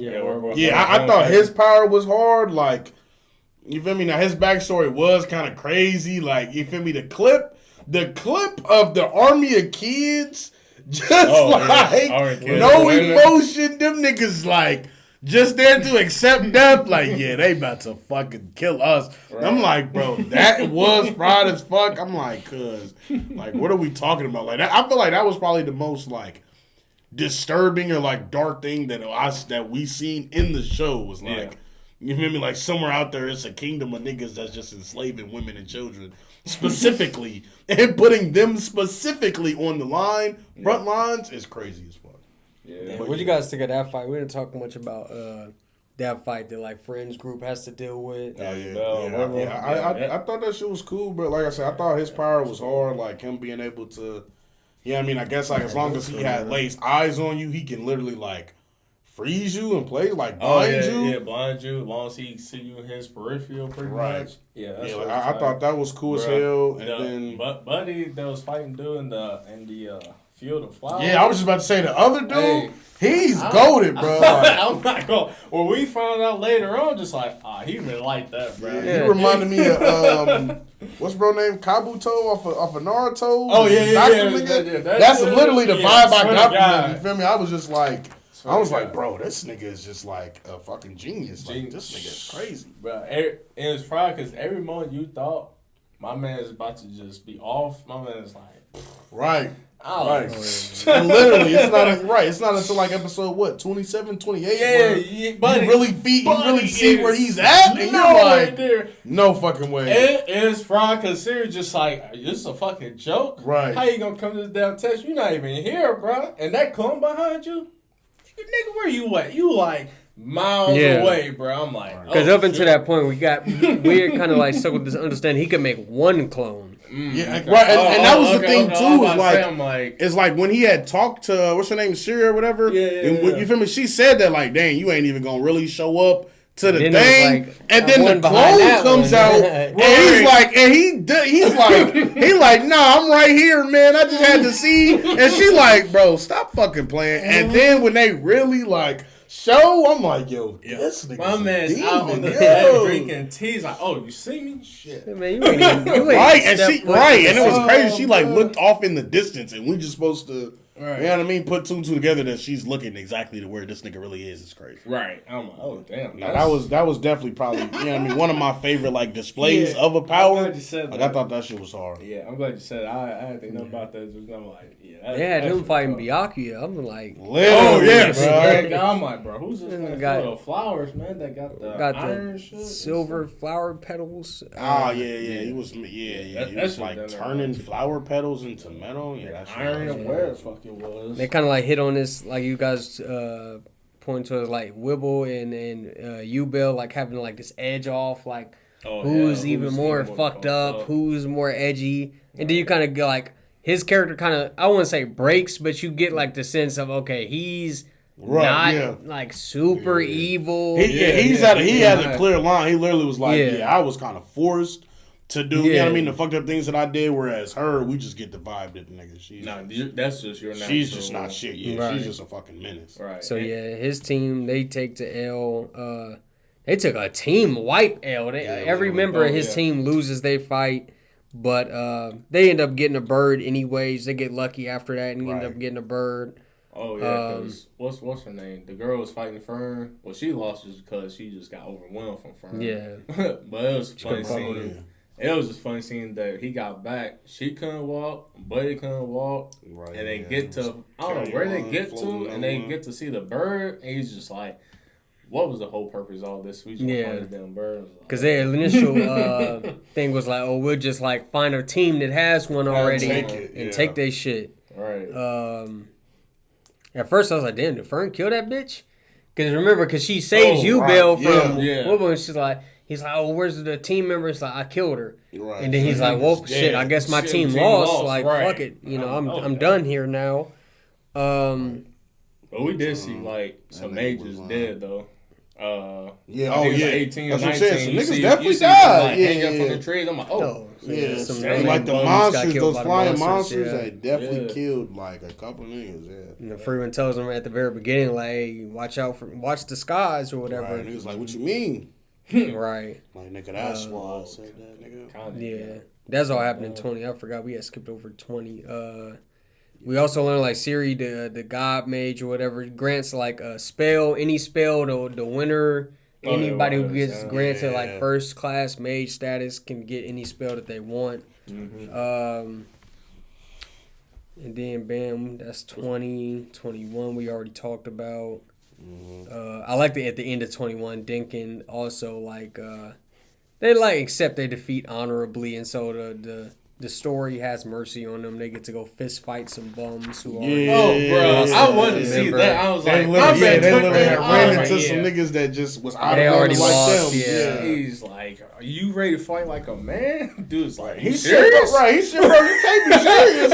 I'm like, in my mind, I'm like, so you'll pick up a boulder and smash two teenage girls, but you won't throw some hands with another girl? Man, if you don't get out there and throw a punch, bro. They kind of complain because they're like, oh, we're out of mana. Like, how are we going to fight him? He got the rolling up his sleeve. He said, man, we going to go to the man's first spell, the right and left hook. What you mean? Yeah, that was fried. I definitely like that. Like, I like Dinkin's character for that. Literally, I said, bro, he's a real nigga, bro. Like, he's not going for none of that. Oh, man. Yeah, getting into 22. Yeah, 22. In the aftermath, like the first exam, we see everybody like chilling in the town. We see like Rector or whatever is at the shop. He lives in the town. He has like the shop that Dinkin and them go into and they bother him. I was like, oh, I didn't even realize like he lived in this town. Yubel kind of like Trying to flirt or obtain information on land. yeah, like sneaks up on land, and we kind of, I guess, like they kind of like talk about how she has another power or whatever, where if she can empathize, she can basically like steal the power of somebody. Yeah, so her power is like the opposite of what we was just talking about. Whereas like, you know what I mean, like to do a spell or technique, you would have to know how it works. She can, I guess, she can basically just like do anything. If she know, you feel me? If she knows how you work, then she can theorize. You know what I mean? Like. Right. What type of you know what I mean? What type of person is he? Okay, he would. Okay, you feel me? His spell would probably work this way, and she's able to kind of feel her way through the spells as opposed to knowing them. Yeah. Which is crazy, like given what she OP, already bro. is capable of. Yeah, that's hella OP, bro. Yeah, that shit was wild. I think I literally had written down like it might have came up in like episode 26, but it's the same shit. I literally put Shorty is so delusional, she's powerful. Yeah. Like, it's crazy. I mean, her power, like, she can cut through anything that she can imagine herself cutting through. And to think you can cut through anything, you got to be, like, fucked up in the head. Yeah, you know what I mean? Yeah, like, literally to think, like, oh, this is magically infused. Yeah, fuck it. It doesn't matter, nigga. It's crazy. We see, like, multiple mages go and eat at this restaurant that Frieren, like, has a flashback that she had visited with her first party. And so, oh, man, at first, like, damn, they lied to me. They did change the taste of the food, but the food is even better now. Right, I thought it was right. You see Wibble talk to Stark. Like a funny scene, they go and pat him down, and then they like, you like a warrior? And then they like take his dumb ass. And they go, what did they do with him? It was like one or two shots towards the end of the episode. They took him somewhere out in the forest, so and they ended up slaying like a dragon or something. Yeah, and he's just sitting there chilling with Buddy. They talk about how the next exam is supposed to be crazy difficult, like nobody's ever passed it or whatever. Oh yeah. Like just this style of the exam. Then getting into the goddamn labyrinth. That mo was tough. Yeah, that motherfucker was tough. Niggas was getting popped left and right. They gave niggas a eject button. Niggas was barely hanging on. Niggas is holding their guts in their hand like, eject. I'm like, nigga, they gotta be dead. I don't care how fast they get out to the exit, bro. If you can't get past with this, man, just smash this glass at gargoyle or whatever. He'll escort you out. And that nigga will pick you up. I'm like, take you back to the exit. Not the end. Not the exit. The entrance. Nigga. Oh, yeah, the entrance. Yeah. That is fraud. That right was fraud. Y'all got anything else for 22? Hell no. Nah, you pretty much covered just main groups eating at the restaurant. Yeah. And all that stuff. Frieren gets her staff replaced by yeah. Yeah. It's like, I ain't trying to replace this trash. You said, man, you should just threw this shit away, man. Yeah, you know, Frieren's about to walk out. He's like, you know what? Never mind. It's like, you're just a pain in the ass. You know that? And you're just fixing this shit. Like, who is this for? And then she explains, like, it's a gift. Her staff got broken later, like after the labyrinth fight. I think it got broken twice, didn't it? No. No, you're right. It did. It did break out. Episode 22. They had just went in there to visit because we didn't even know he did that. It was just like, you know what I mean? They had just went to his store and was trying to get him to come out to eat and shit, and he was like, bro. Oh yeah, he's like, he basically was like, nigga, we are not friends, bro. That shit was a one-time thing. You know what I mean? Like, we was just a group in this one exercise. Yeah. It was fine because when they walk in the tavern, they see them eating there. They just like, don't even bother them, bro. Let's just go over here and eat, man. Right. We already got smoked once. I'm not trying to get smoked again. I kind of found it surprising. A lot of the groups did stay together. Like, a lot of the groups from, like, the first exam. Yeah. Even though they had made a point to, like, hey, you know, don't tell each other what our powers are because who knows what the next, you know, couple of exam style will be, and we could end up enemies.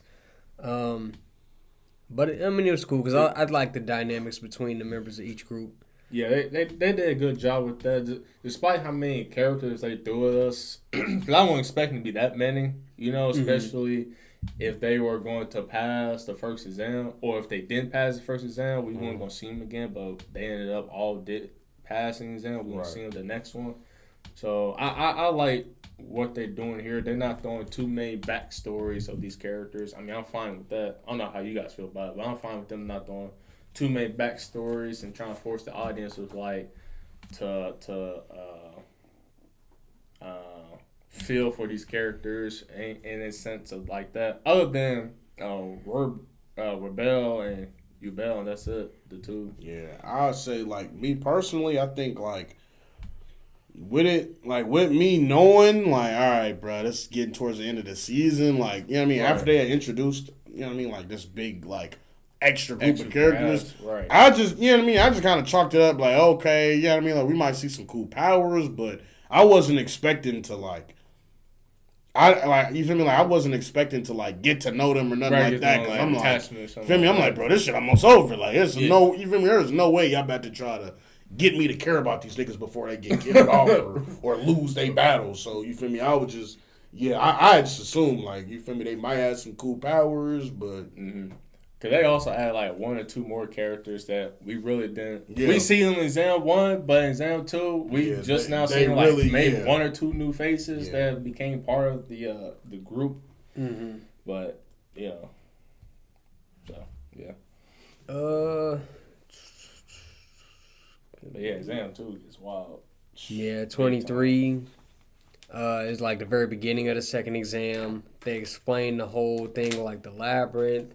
They basically have to like go into this dungeon and get to like the very last room at the bottom of the dungeon. They get a get out of jail free card, or basically like they can break a glass and this golem will like take them back to the start of the dungeon. Yeah. But obviously they'd be disqualified if they have to use it. Right. But since it says like I'm a pacifist, I don't want anybody to die. Like you guys have made it to the second, part of the exam. You all definitely have promising futures. So I don't want us to like just lose talented mages for no good reason. Right. Which makes sense. Yeah. Dinkin at the very start wants everybody to work together since, I mean, they do say, like, there's no limit to how many people can pass this part of the exam. Like, if y'all get to the last room at the end, y'all pass. Like, the fuck? Yeah, it wasn't no limited spots or nothing. It was just, right. Hope y'all make it. Some of the people, like, really don't trust them, so they don't go with them. Other people, like, they like, oh, I'm just going to stick with my team from the exam 1. Right. And then... You got Buddy who just straight up just said, man... Fuck all y'all. I'm just going in there by myself. And they showed a little shot of him like lost in there, just shitty. Like, oh, hell no. I didn't forget all about Buddy until they showed him at the end just hanging out. I'm just like, this dude. Yeah, I'm surprised the two girls from like the first part of the exam didn't like team up with Frieren and Fern, but they said before we realized that she was already gone. Yeah, they had walked in there, and since they ended up going with them. Basically saying like I'm not gonna help you, but I'm not gonna get in your way either. Right. Callbacks like the early on episodes, we see the mimics like the old like comedy skit with Frieren getting stuck in like the little mimics, the little treasure chest. Oh, the treasure chest. Oh, yeah. Thinking like maybe there's a grimoire in there. Stop pulling me. Just push me in. Right. Every time she like, bro, the chances of this actually being a treasure chest. It's pretty high because I keep running into mimics. Yet again, it's a fucking mimic. Right. We see Dinkin's party gets into like a fight with these gargoyles and stuff. And they lose a member like right off the bat. She gets like pushed into the room with like the closing spiked walls, and she has to like break the golem jar to like save her own life. I for sure thought they were gonna show her get smashed up by the spikes. I'm like, oh, okay, so this labyrinth is really nothing to play around with now. We see copies, like evil copies, start to appear of the mages, and they're like fighting off against them. At the very end of 23, Dinkin's party like sees the Frieren copy and it like closes on that. Oh yeah, that was crazy. My man, stay open that door, seen her, and it's just like, if I knew this was gonna happen, I would have been smashing. Yeah, he's out smashing that shit right now if this wasn't no damn test. I was like, oh damn, that's crazy. You got anything else for 23?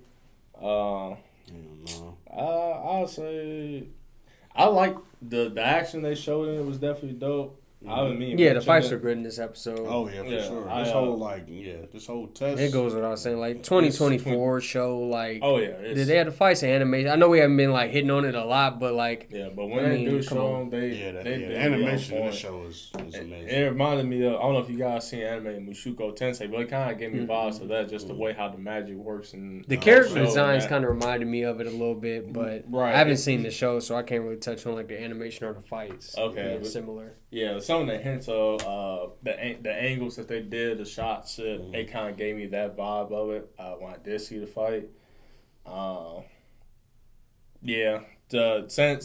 Since joining the main group with Frieren and forgot the other two or the other member, I thought that was interesting. Even though she said she wasn't gonna help him out at all, but when they was find the secret dungeon, she just happened to walk by. And I thought that was pretty cool. But then we also get another character detail of her explaining why she became a mage. I'm thinking Frieren. But Frieren's kind of just now speaking of why she became a mage, because someone asked her, is like, she's like, your abilities and all that, you have no like ambition or anything like that for like magic. She's like, well, I was pretty much taught by a mage who pretty much enjoys adventuring and dungeons, stuff like that. And I like seeing her smile, so it makes me happy. And the one who raised me and took me in, I feel like I had a debt to owe and something of that nature. Which when I first heard that in that episode, like, I mean, that's cool. You don't really have to do that. But I mean, I don't know how this is gonna play out for the rest of the show. But I mean, from up to this episode, I kind of came around and was like, all right, that's kind of justifiable as why she's becoming a mage and having to trying to be a first class mage and all that stuff. But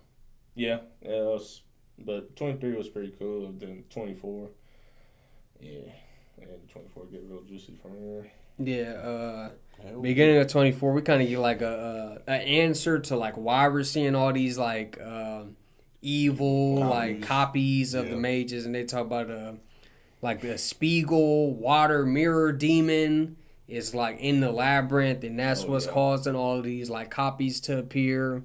We get a great like fight with like Ubel and what's his name, Lan, the glasses guy, Lan, where she goes out and like fights. I think it's a copy of her, right? No. Yeah, it is a copy of her. Yeah, because she's like they have the same. Yeah, they had the same. They had the same weapon, and she's like whoever like closes the distance fast or whatever is gonna win. Mm-hmm. And then like the dying him is a fake, and then another fake comes in and like saves her and deals the finishing blow to her clone or whatever. Mm-hmm. We also get a little bit of hint that I wrote down she's showing character land because she was about to give him a little gargoyle thing to him to go back to the entrance, and he's like, no, you keep it. She's like, I'm just going to go out here and buy some time. And then he's about to say something. She already left. I'm like, all right, so they showing a little bit more layer of their relationship now. I'm like, all right, cool. And they do like make they do touch on how like the copies do like share characteristics of like the person they're a copy of, because she's like, first thing it did was like take you a little the gargoyle thing, and she's like, I would have done the same thing if I was fighting you. That would have been the same. Like I would have did that first also, right. Which is crazy because even that was a fake. I'm like, he can make a fake of himself and like object. Is so crazy. Mm-hmm. He was goated, bro.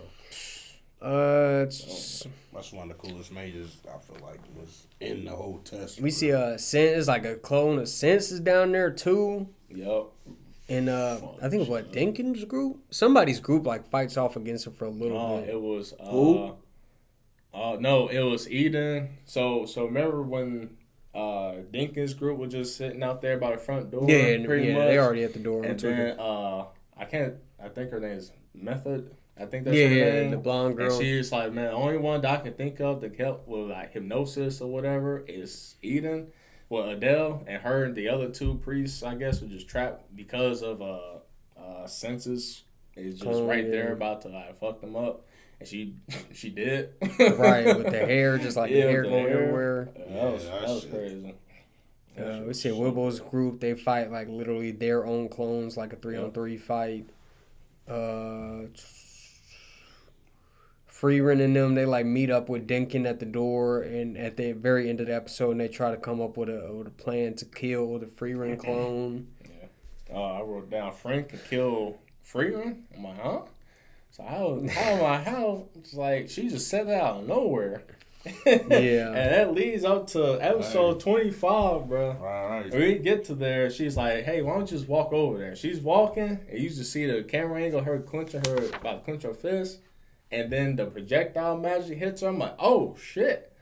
Like, okay, that's cool. And they just explain, again, this is what you said earlier about, yeah, she's strong, but she has, like, you know, some sort of weaknesses as well.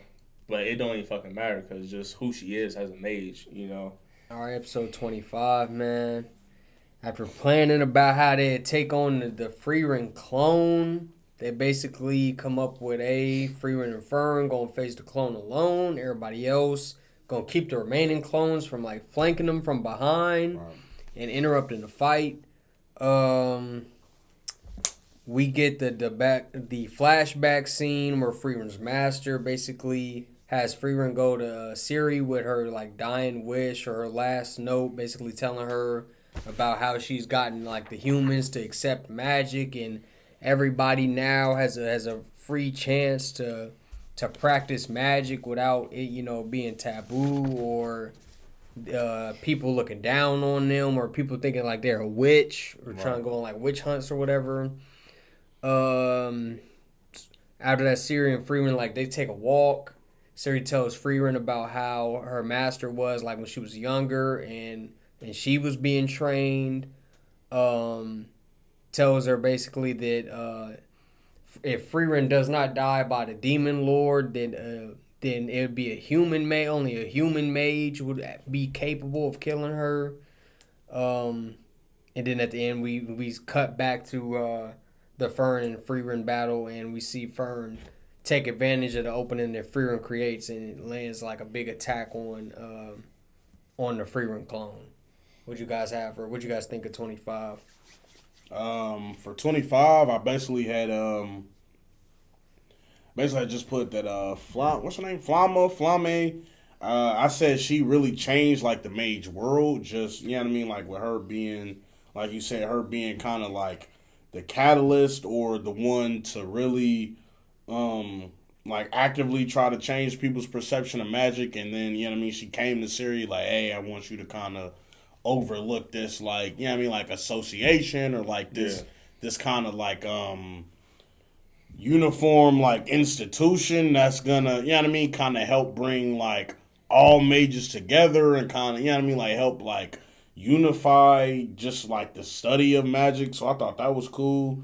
As far as like how much of an impact she had, you know what I mean, with this being like what, like 100, 250, like 150 years after the fact that she passed away, that like this, you know what I mean, like they take an association test for an association that she helped start that long ago. Right. I thought that shit was hella cool.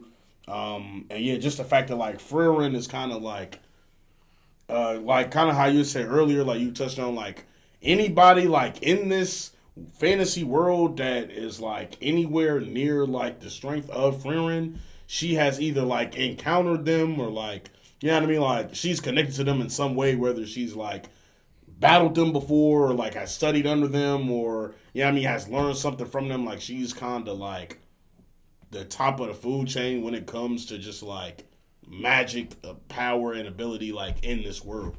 So yeah, I thought this was cool. Yeah, 25 was cool. I definitely love the fight scene in 25. The shots that they took, the camera angles was pretty nice. The surprise attack that Fern did on Frieren, I didn't expect that. I thought it was just gonna be something totally different. But when I seen that, I was like, oh shit. I thought that was pretty dope that they displayed for that. They're showing that, yeah, Frieren is strong, but she also has some minor weaknesses that could be fatal. Even Frienen's like, it's something I suck at, was just detecting mana when I cast defensive spells. And it was just a little funny scene afterwards that she was just like, it's embarrassing because I don't tell nobody that, you know. I saw it as fries. She just kept it from everyone. But I did write a quote down that Flammable said in the flashback with Siri, she said, "We must all make important decisions at several points of our lives, but humans can't delay them." I thought that was a pretty cool quote because you can also refer that to like real life kind of thing. You know, we all make decisions in life, but sometimes we cross that bridge where we have to make a life-changing decision, you know, for the better, the future in our lives. So I thought it was pretty important. But yeah, 25 was definitely a good episode for me.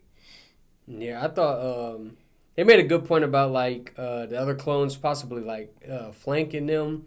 Because at first I'm thinking like they got to jump Frieren, like maybe like you got Frieren versus Frieren, so they kind of like balance each other out, and then everybody else would just be the icing kicking in. Yeah. Basically, like all their powers combined could kind of like edge out to basically be the determining factor in them being able to win the fight. 26, bunch of the clone battles. It's a big U-Bell episode. She fights the Sense clone. We get like the flashback with her failing the test from a couple years ago where she kills the first-rate mage who has like the super defensive cloak that nothing can get past. Cut right through that nigga shit. Man, she after that cutscene, she ends up defeating it. Sense kind of has like a conversation in her head talking about how bad of a matchup that would be for her. Cutting back to the Fern and Frieren fight at the end of this episode, they do finally defeat the clone.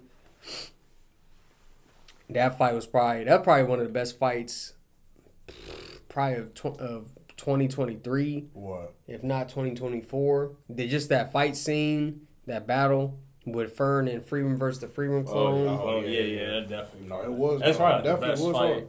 in the whole show. Definitely was hard. That shit definitely was hard.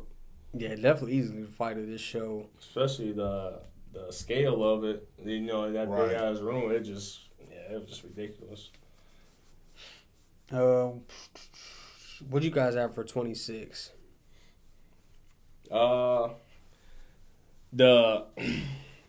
look the clone gave for Frieren when Fern thought she gave the final blow, and that clone looked at her, it was like such a death stare that even Fern kind of like at a split second was like, oh shit, yeah. You know, she got blasted against the wall. I'm like, oh, it's over for Fern. You know, it's just smacked her straight against the wall, even after taking a critical hit, just losing the whole arm.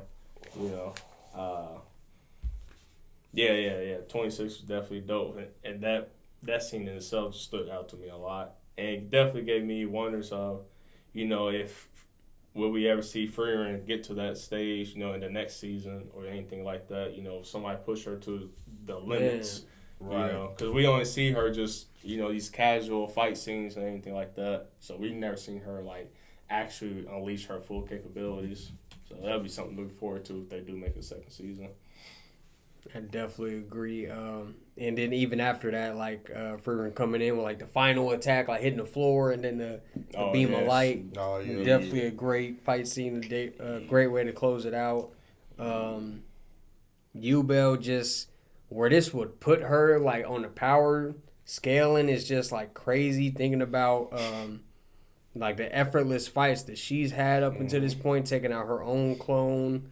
And now taking out Sense's clone, which you would at least assume somebody who's like overseeing a first-rate mage, you know, examination would definitely be probably at least a first-rate mage themselves, if not on an even higher level than that.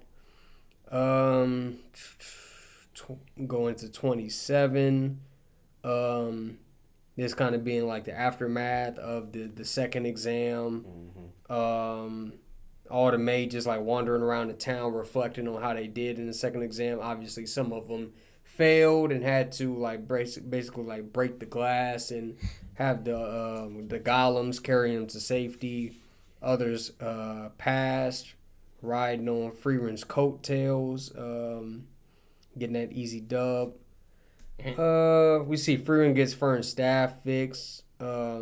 Fern is kind of like down initially because Frieren tells her, like, oh, you might as well just get a new staff. It's time for you to get a new staff anyways. And then after Frieren seeing like Fern doesn't want to get a new staff, she goes ahead and was it Richter fixes staff. At the shop. And then she like comes back in a hilarious scene where like it's on her bed, and then Frieren's like knocked out on the other bed. After that, the next morning they get ready for the third test, which they find out is going to be interviews because Siri is not happy with all the people that were able to pass what once was seen as basically like an impossible test to pass. Right. And so now she's kind of skeptical of. Well, I know like Frieren's really strong. Maybe everybody is like passing because of her. Which you would assume like wouldn't be the case because let's say Frieren's not there, the strongest clone will probably be Sense's clone, which Ubel could have taken out for everybody, and then a lot of people still could have passed. Right. Because obviously there would have been no Frieren clone to deal with if Frieren was not there. Yeah, that's true. Which, I mean, we see at the end, like, in the last episode, Siri does say, like, oh, I was just wrong. There is, like, a good crop of mages this year. We find out the third test will just literally be an interview with Siri where she'll determine who passes, who fails.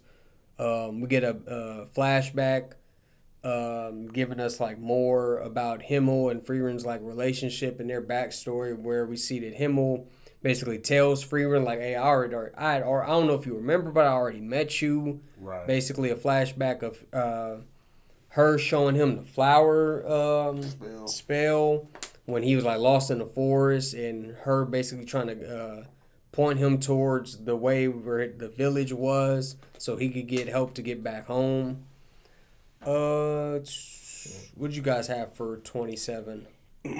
27, yeah, I literally you pretty much touched on everything. I just put down, like, Siri definitely was on dirt. I was like, yeah, she's definitely hating. As far as the interview, and just with the show showing us kind of her interactions with Frieren to begin with, when she was younger, I was kind of already assuming, like, yeah, she's definitely not going to pass Frieren. And even she says it herself to Fern, like, hey, bro, she probably not going to pass me no matter what I say. And if she's going to pass you, it ain't going to be, you feel me, based off what you say. You feel me? Right. She's basically like, she goes off her instincts, and she was like, cause she's going to pass you whether you say what she want to hear or not. If she wants to pass you, same thing with failing. Yeah. So, I was just, I thought it was funny. I was like, yeah, that shit is fried. That she, like, you feel me, is deciding to step in, like, hold on, wait a minute. Right. It's too many niggas passing. No, we can't have that. But, other than that, I was just assuming that Frieren wasn't going to pass. Even though she's the strongest, I was, like, assuming, like, yeah, she probably not going to fuck. Yeah, she had kind of hinted towards that a couple of times. And they had, like, bumped heads and shit. Like, you know what I mean? Like, in the show, they had kind of, so. Yeah, she didn't, like, weed something out. She was kind of, like, passive-aggressive towards her. Yeah. I thought going into it, like, Siri was going to pass everybody but Fern. Fail everybody but Fern. Mm-hmm. And then we don't get exactly that, but we kind of get something similar to that where she, like, basically asked Fern to be her apprentice. Yeah. To be the next Flamme. Yeah, what else you guys have for 27?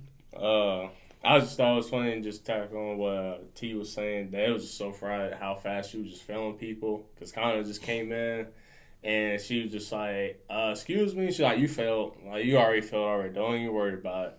She's like, blinding events. Like, you were scared of me the moment you walked in the door. Right. You fail, and you just see, like, a whole buttload of other people just fail, just gone. Up until you see Fern, just like what T was saying. She just interrogated her and seen, like, all right, have you changed ever since the last time I met you?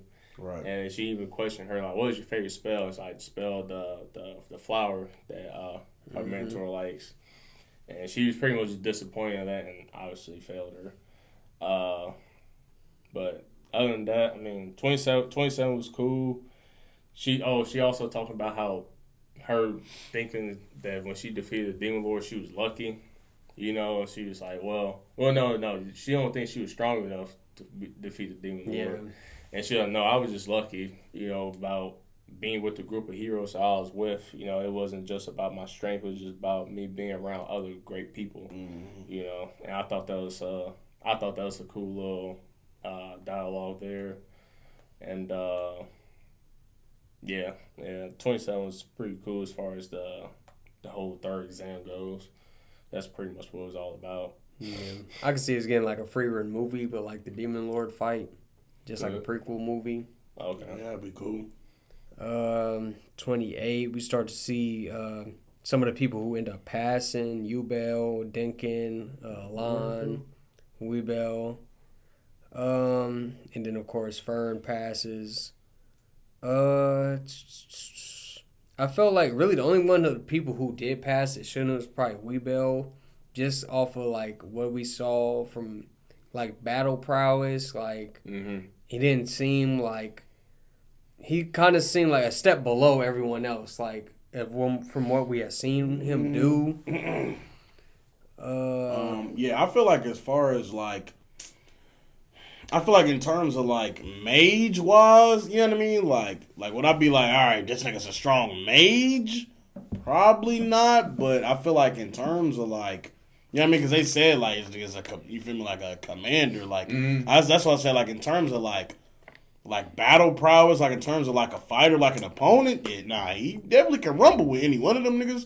But you know what I mean, as far as this being a mage test, I'm like, yeah, that nigga's not necessarily a mage. Like if we don't see him do hella different matches, we only see him display one. You know what I mean, one spell. It's his spell, but still, like we're not seeing that. You remember, we're not seeing him levitate. We're not seeing him. I mean, he don't got a staff. Like he's not. You know what I mean? He's just combative. Yeah. He wasn't like a traditional mage type shit. Yeah. He was a cool little mage. I think you compare him to Yubel. I mean, she's like the same pretty much, but just her spirit is just so overwhelming. It don't even make a difference. Yeah, I'm gonna say she's sadistic. She's a goddamn serial killer, really. Yeah, really. Which I liked her character. It was interesting that I was, you know what I mean? It kind of, I don't know, because it was kind of like, I don't know. I guess I thought like a lot of other people, you know what I mean? Whether it was like the people like proctoring the test, like, you know what I mean? The people in the Mage Society, other mages. I thought people would be on her ass, like, she kind of bloodthirsty. You know what I mean? Like she's kind of need to be here. She's kind of bit evil, ain't she? Like it's just cool that you feel me. That's what I'm like. You feel me? We better give her the privileges of being a first class mage, and we better give her any spell she want. Like, is that really safe? Like, what the fuck? You feel me? Like, you see what she can do with these. Right. That's, you know what I mean. I'm like, we see her kind of take that extra step and kill people. Like even when they was in the, you know what I mean, the first step, and people were just kind of like, hey, we want to fight for the birds. She like, nah, nigga, I want blood. I want blood on my hands, bro. I'm missing blood. That's what, for me, the whole time I seen her character, I'm like, that's what I was waiting on. I was waiting for motherfuckers to be like, yeah, bro, she should be a maid. You know what I mean? Like whether, you feel me? I thought they was going to gang up on her or I thought at some point, they was going to be like, yeah, she can't pass, bro. Like, just, you know what I mean? Like, she definitely gives off the vibe that, like, if she becomes a maid, she's wreak havoc. She's not about to make the world a better place at all. Yeah, and that's why even, I think at the end of the dungeon with the labyrinth scene, you know, Rebel just, like, him fighting all the other mages, he said, yeah, I don't have, like, no ill intent against the others, other than just one who deserved to be offed off in this cast. That was Rebel. You know, because like you said, her bloodluster, he knew from the moment he's clashed with her. And just like, yeah, she damn got to go. But I'm not about that no more because of what my past was. You know, I'm not trying to do that no more. But if it was anyone, it'd be you. So yeah, we get like to talk with him and Frieren. We get like some of his character motivations and like a flashback. Explaining like he basically wanted to defend his village and basically kill as many demons as he could. It seemed like really everybody in this show really has like a hang up towards like the demons. Yeah. At the end, the first class mage wants to like battle Frieren to like kind of get his name out there, get clouded. He doesn't think being a first class class mage would be enough. What you Enough. would think, like, it's only 45 of them currently, and maybe, like, he wouldn't be a household name like some of the others, but to, like, the people who care about that whole, like, section of society, you'd be clouded enough. Right. It wasn't enough for him, though. Yeah, and Frieren just like flat out, decides not to fight him and like tells him she's not gonna fight him. Right. And to his credit, he's like, all right, fuck it. I guess she don't want to fight. I ain't gonna like force her to fight me. We finally get the reveal of like what Fern used, what she got her last spell, what she wanted the spell to be that she would get from Siri. Yeah. The clean clothes spell, any spell she could have ever wished for, and she used it on that. And she got tied. Yeah, and she got basically a spell for like permanent clean clothes or to like instantly clean clothes. And now after this, we see Frieren say goodbye to like the two girls that were on her team in the first exam, and our heroes leave the city. Waiting for season 2. What else you guys have for the final episode? Nah, bro, you pretty much touched on everything, man.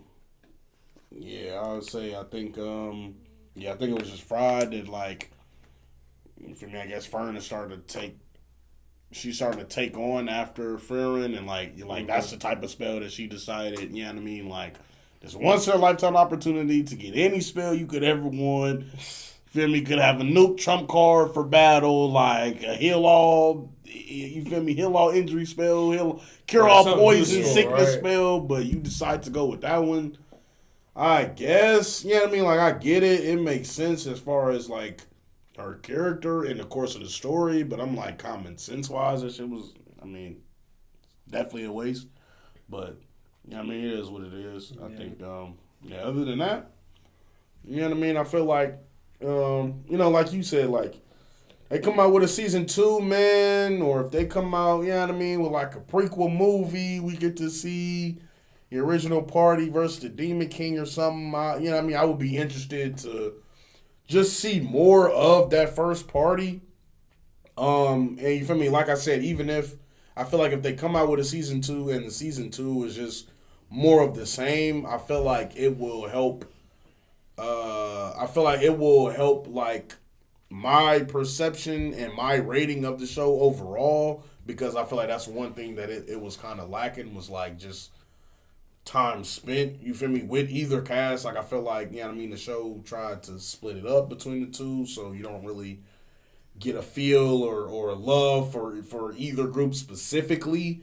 You know what I mean? I'm like, the only character I really fuck with was Stark, but other than that, everybody's just kind of like hit or miss. Like, if they were jumbled around and switched around, I would feel like I would walk away with the same kind of sentiment type shit. Like, it's not a character that if they wasn't in there, I would feel away or so. Okay. Episode 28 was pretty cool. I mean, like, Jordan pretty much covered most of it. I just jotted down, I like the flashback where Hamel explained that he doesn't do tearful goodbyes after the scene where Frieren just said goodbye to the other mage, right. Because Stark and Frieren was like, that was just really quick, and pretty much just paraphrasing, just saying like, I don't want to say a tearful goodbye because it's not the last time I'm going to see him. Essentially, it's just a quick one, as a saying like, I'll see you guys later, and it was just a good episode. Yeah, good place to stop, right on the end of the arc. I like Frieren's line where after Fern tells her what the spell that she got from Siri was, she was, she probably didn't like that one too much, but it serves her right. Serves her right. Yeah. All right, man, so that was Frieren. Let's get some final thoughts, final review, what we thought about the show as a whole. I'll start first. This show was definitely something I wasn't expecting to progress. I was going. From what I've seen on the internet was more of the action side of it. So I was expecting a little bit more of that. I will say I'm super satisfied with what I've seen. I think it's justifiably that it was enough. from my taking of what the show was trying to deliver to the audience. Right. The character was cool for the most part. I mean, like I said, Stark was my favorite character. I like the dynamic relationships between the main cast. You know, it was cool, but then like it was super impactful for me where I can just after the show and just say, hey, I really remember this characters. It was really just the one because I like how they translated him as being like a hard worker and a really humble hero in the show, and just a civil individual. The episodes, some of it, the pacing of it was okay, I guess. Some of the side stories, arcs were kind of, I don't know. It was, sometimes it took me in and out of the show. Like when I see the action and then afterwards it like really died down for me, which kind of made it hard for me to stick with it. It's almost like I was trying to fight my brain to like just keep watching the show because I was trying to see like what is it that everyone was so hype about it for. Right. It's been out for, I don't know how long it's been out for, but I just keep hearing that it's such a great show and it's number one ranked on Mouse. My expectation of it was so high. I had to see what it's all about, you know. So to my surprise, it to me it really didn't live up to the hype. I think it was a good show for what it was. It wasn't horrible. I think there's some things they could have did a little bit more of, especially towards the end. They added the characters that they added. Some of them was kind of interesting that I would like to see more of if they do a second season of. The OP was cool. The soundtrack of the show was like I expected it for being the time era that they did it in. It was just more so of like a Lord of the Rings kind of thing to me, the soundtrack. The MC, she was cool. I definitely thought she was going to be a little bit more, I don't know, colder because of how they projected her in the first few episodes.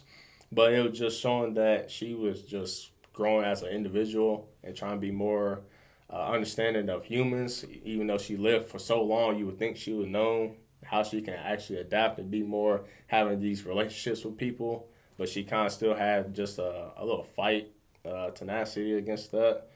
So overall, the show was cool. I don't think it was that great, but it was a cool show for me. Given the time frame that we watched it in, I would say it would be the kind of show that I wouldn't watch it weekly if it was airing today. It was more of a show I'll probably watch like a popcorn. Like I watch episodes here and there and catch my way up to it. So it was pretty cool. We doing our rankings to it this one, cause Yeah. okay, Rating? yeah. My rating on this one it's like a 6.8. You know, like 6.9, something like that. It's not all that. It's not all that, but it's okay for me. That's criminal. From what I've seen shows like this, Talk your piece, man. it could have done a little bit more for me, especially with the hype. If it wasn't for the hype, Jesus Christ. I mean, I'll probably raise it even more. But because of what my expectations was for that's it, what you said. That's what you said. I just didn't feel for it like that. This So other y'all people would. overhyped it. Y'all ruined it for Theo, man. Stop hyping it, y'all. Yeah, that's just my Let it take be. on If it, it's man. good, let it be, y'all. That's just my take on it. Your favorite character? Favorite character to start, man. Stark. Okay. Start to go. Going into it, I think I did a better job like tempering my expectations because I felt like obviously it would be impossible for it to live up to expectations. I'm like, how can something really be the best anime ever and it's not even finished? Mm-hmm. But I felt like it was definitely a great quality show. Niggas was calling it the best anime ever. Well, number one on Mao. I mean, shit. Number one is number one. Like, what is number one supposed to mean? Right, I see what you're saying. But Damn, that's tough. I'm like, I feel like maybe because it was like well done, it was solid. I could see maybe because I binged it. Maybe if you had watched it weekly, maybe that to some extent kind of like weighed into the hype and what people thought about the show. I thought the show was really good, really entertaining. Obviously, 2024. Not that that's just a given, but the animation and the art was all really good as we would expect from a modern day show. Mm-hmm. The soundtrack fit. Both openings were great. The ending was great. I wasn't paying too close attention to the OST, but I never had to like stop and be like, oh, why are they playing this song? This song feels really out of place in this scene, or this song is like too wacky or too upbeat for this somber scene, or no song that they played for the OST really felt out of place. Story wise, I'm not usually like a super like big isekai or fantasy buff, but it was a good story. The first arc to me was really good. First couple episodes was like a slow burn, but not like in a sense that like it was boring or it didn't entertain me. It kind of just had like more comfy vibes, like a show like Mushishi. The like middle arc with like Sign and like all of these like half episodes that was given like more like Stark development to me weren't as entertaining. And then of course with a lot of the fighting going on in the exam arc at the very end, that again was another very entertaining arc. So I mean, I guess the story to me was still really good. If I would say, you know, if we had two arcs that hit out of three, the ones that hit to me hit pretty well. The characters, my favorite character would definitely be Frieren. I love like my overpowered characters. Frieren is overpowered. With enough reason to be overpowered. Like she works, she's been around for long enough. You know, I would say like she's a character that, you know, not only does it make sense for her to be overpowered, you know, she deserves to be overpowered. And yeah, just hitting on all of those notes like story, characters, and like the whole sound and presentation of the show. I definitely give this show a 9. Season 2 comes out, I'm definitely watching it. And not so much for the character. Like, Free was my favorite character, but it was no characters that I really really fell in love with, or I'm like, oh, I gotta watch to see what happens to this character.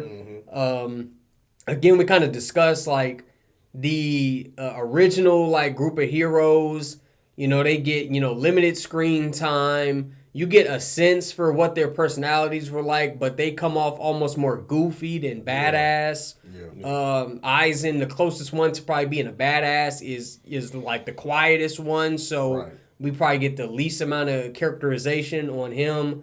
The new group, I thought Fern was okay, but none of the characters really had like a big bombastic personality that you would think of when like people think of like their favorite characters in all the anime. Like, oh man, I love this character or that character. Their personality just steals the show, sells the show. You're like, no one character really stole the show in this show. But I did like Frieren just me personally, I like overpowered characters. So I definitely watch more of this if a season 2 came out, just because the quality and how everything was handled was really good, and I just want to see Frieren shit on more people. So yeah, I'd give it a 9. Favorite character, Frieren. All right, man. My fault. Let me make sure y'all can hear me, man, when I get on this boat. No, I'm just me personally, I think the show was done pretty well, like objectively, as far as like, you know what I mean? I think the story was pretty interesting for what it was. I think the animation was done really well.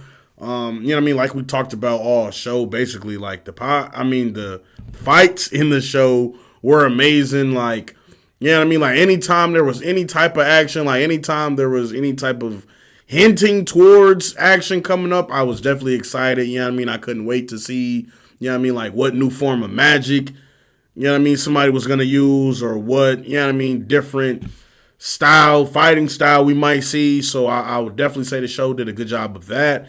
As far as the OST and the music of the show, I didn't really pay too much attention to it. I'm not someone that's very like, I don't know, I'm not someone that I would say gives too much attention or importance to that anyway, but I would just like, you know what I mean, as for what it was, it's like none of the music in the show really like caught my attention or grabbed me for real.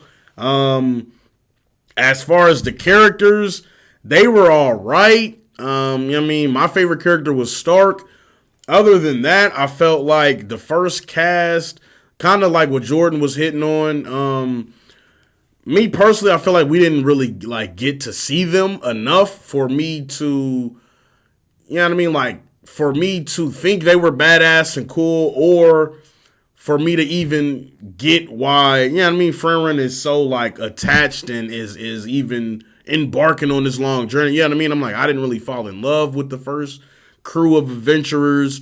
As far as the second crew, I thought it was cool, but I don't know. I wish the show would have, like, me, honestly, I was expecting, and what I thought the show would have done was like literally give Frieren like a 1-to-1 like copy of her old crew. You know what I mean? So like she runs into a new hero and a new, you know what I mean, warrior and a new priest, you know what I mean? And they kind of go through the same thing. I thought that might have been a bit more interesting just because I felt like you would be able to kind of get like the compare and contrast of the two parties. But you know what I mean? With the second crew just being like, I don't know, like kind of like a ragtag revolving door of characters.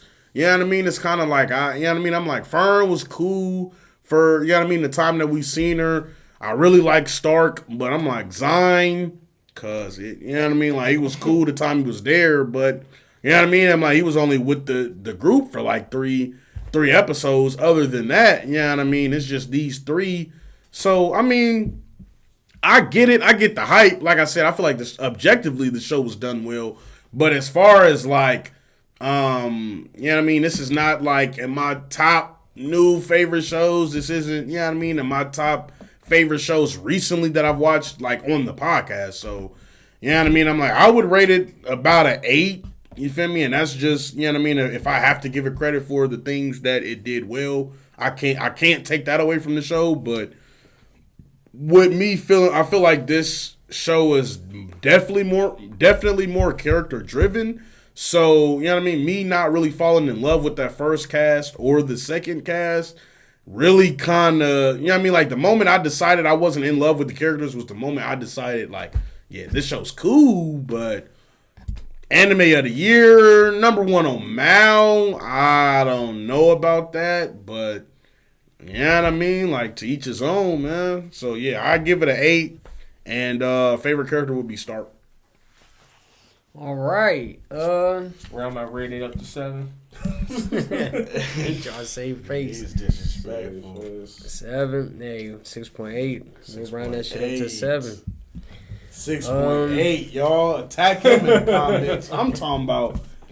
Let him know why he's wrong if y'all don't agree, man. He was expecting agree. Code Geass or something. Right, he was expecting Steins Gate out of this. For sure. All right, man. Well, one thing left to do, man. See what we watching next. Oh. Yes, sir, man. So this week, next week, man, it's going to be my show, my turn, my suggestion. In case audience y'all don't remember, before it was Heavily Delusion. That was my last one. You feel me? So definitely got some redemption this time, man. Next week we'll be reviewing Gang Ketsuo, The Count of Monte Cristo. I believe you can find this on, I know for sure it's on Funimation. I believe it's on Crunchyroll. Funimation don't exist no more. It don't? No. It's murder. Oh my god! So hey, go to non-anime. But yeah, I ain't gonna lie, man. We watching Gang Ketsuo. Like I said off camera to these guys, I just recently have read the book, The Count of Monte Cristo. I have seen the show before. It was quite a few years ago, so from what I remember, I definitely love the art style. And that's really the only thing that's, you feel me? That's the only thing that really stands out in my memory as to why I love the show so much. I do remember enjoying watching it. So, you know what I mean? It'll definitely be fun to go back and watch it. And after reading the book, you know what I mean? I'll be able to kind of compare and contrast and see like how close of an adaptation this is, or, you know what I mean? What freedoms they took or did not take. So, yeah, I'm excited to dive in, man. All right, first impressions, man. I've seen this anime before. It's very good, very story driven. The Count is, we talk about a character. No character in this show really like stole the show. The Count steals the show. This is his show. He makes the show. I definitely would recommend dub as a preferable language for this show. I love the dub cast for Genketsuo. Definitely to me one of the most slept on. It's probably in that same class like something like Baccano, with just like a really high quality show that doesn't really get talked about a lot. Great show, start to finish. It has like a legitimate, clear ending. This is not one of those like, oh, you get left off on a cliffhanger, read the manga type ending, anime original type ending. No, very solid, very story driven, very character driven. Great show, great recommendation. Yeah, I never heard this show in my life. Terrence, he mentioned to me a few times off camera before how great the show is. Again, I was gonna come in with just clear mind, with no high expectations of it. Just see what it's all about as like a popcorn anime, and seeing what we talk about here. I'm not gonna lie, seeing the DVD cover, I am not too thrilled of it, but I mean, oh my god! I'm not gonna let that cloud my judgment. We just go in with an open mind and see what it's all about. How long is this show? Is it like? I'm not sure, bro. I don't know. You seen it about how many times? No. I believe it's like one season, but it's like 24 episodes. It's not nothing crazy. It's not like no 50, 60 episodes. No, it ain't nothing crazy. 95 episodes. Some cool, some slight. It is a bit older because he's talking about the cover. Yes, the animation. It's a bit older show. It didn't come out last year. So give it some grace. Like 2010. Yeah, probably like 2010, maybe probably early 2000s, I think. Yeah. Oh, okay. Just off looking at that, I'd probably say about early 2000s, 2006, 2007 type. Right. Well, we'll be looking forward to this. So. Yeah, it's just think what's the name? Fuck. Like I said, I can't even give. You know what I mean? I can't really give you a synopsis without spoiling. Yeah, without spoiling too much. That's why, you feel me? All I can say is I just read the book. I've seen the show before. The book is hard. You feel me? I just read The Three Musketeers. It's another book by the same author. Feel me? Legendary classic author. Story is supposed to be adapted from that. Should be great. Like I said, I love the book and I remember liking the show. So yeah, it gives me like Great Gatsby feels. Yeah, literally. Yeah. Okay, I like Great Gatsby. The setting is like the setting is like everyone is rich. Though, so. Everybody, all the main characters are like super rich, super high class. And it's kind of like got a soap opera-y feel to it, with a lot of drama and stuff going on. A revenge story, somebody trying to come back after characters did it wrong. Yep. You come back. So a little bit of revenge in it. A little revenge. That's the main shtick type. You say, bro. Now I'm on y'all ass. Right. Okay. But yeah, man, check us out next week for that. Y'all know what to do, man. If y'all like this episode, man, please hit that like button, share, subscribe, man. Tune in next week. You can find our Otaku Perspective social media down in the description. Follow us on the social media sites for updates. Without any further ado, man, Otaku Perspective signing out. Well, you rose in my city, I know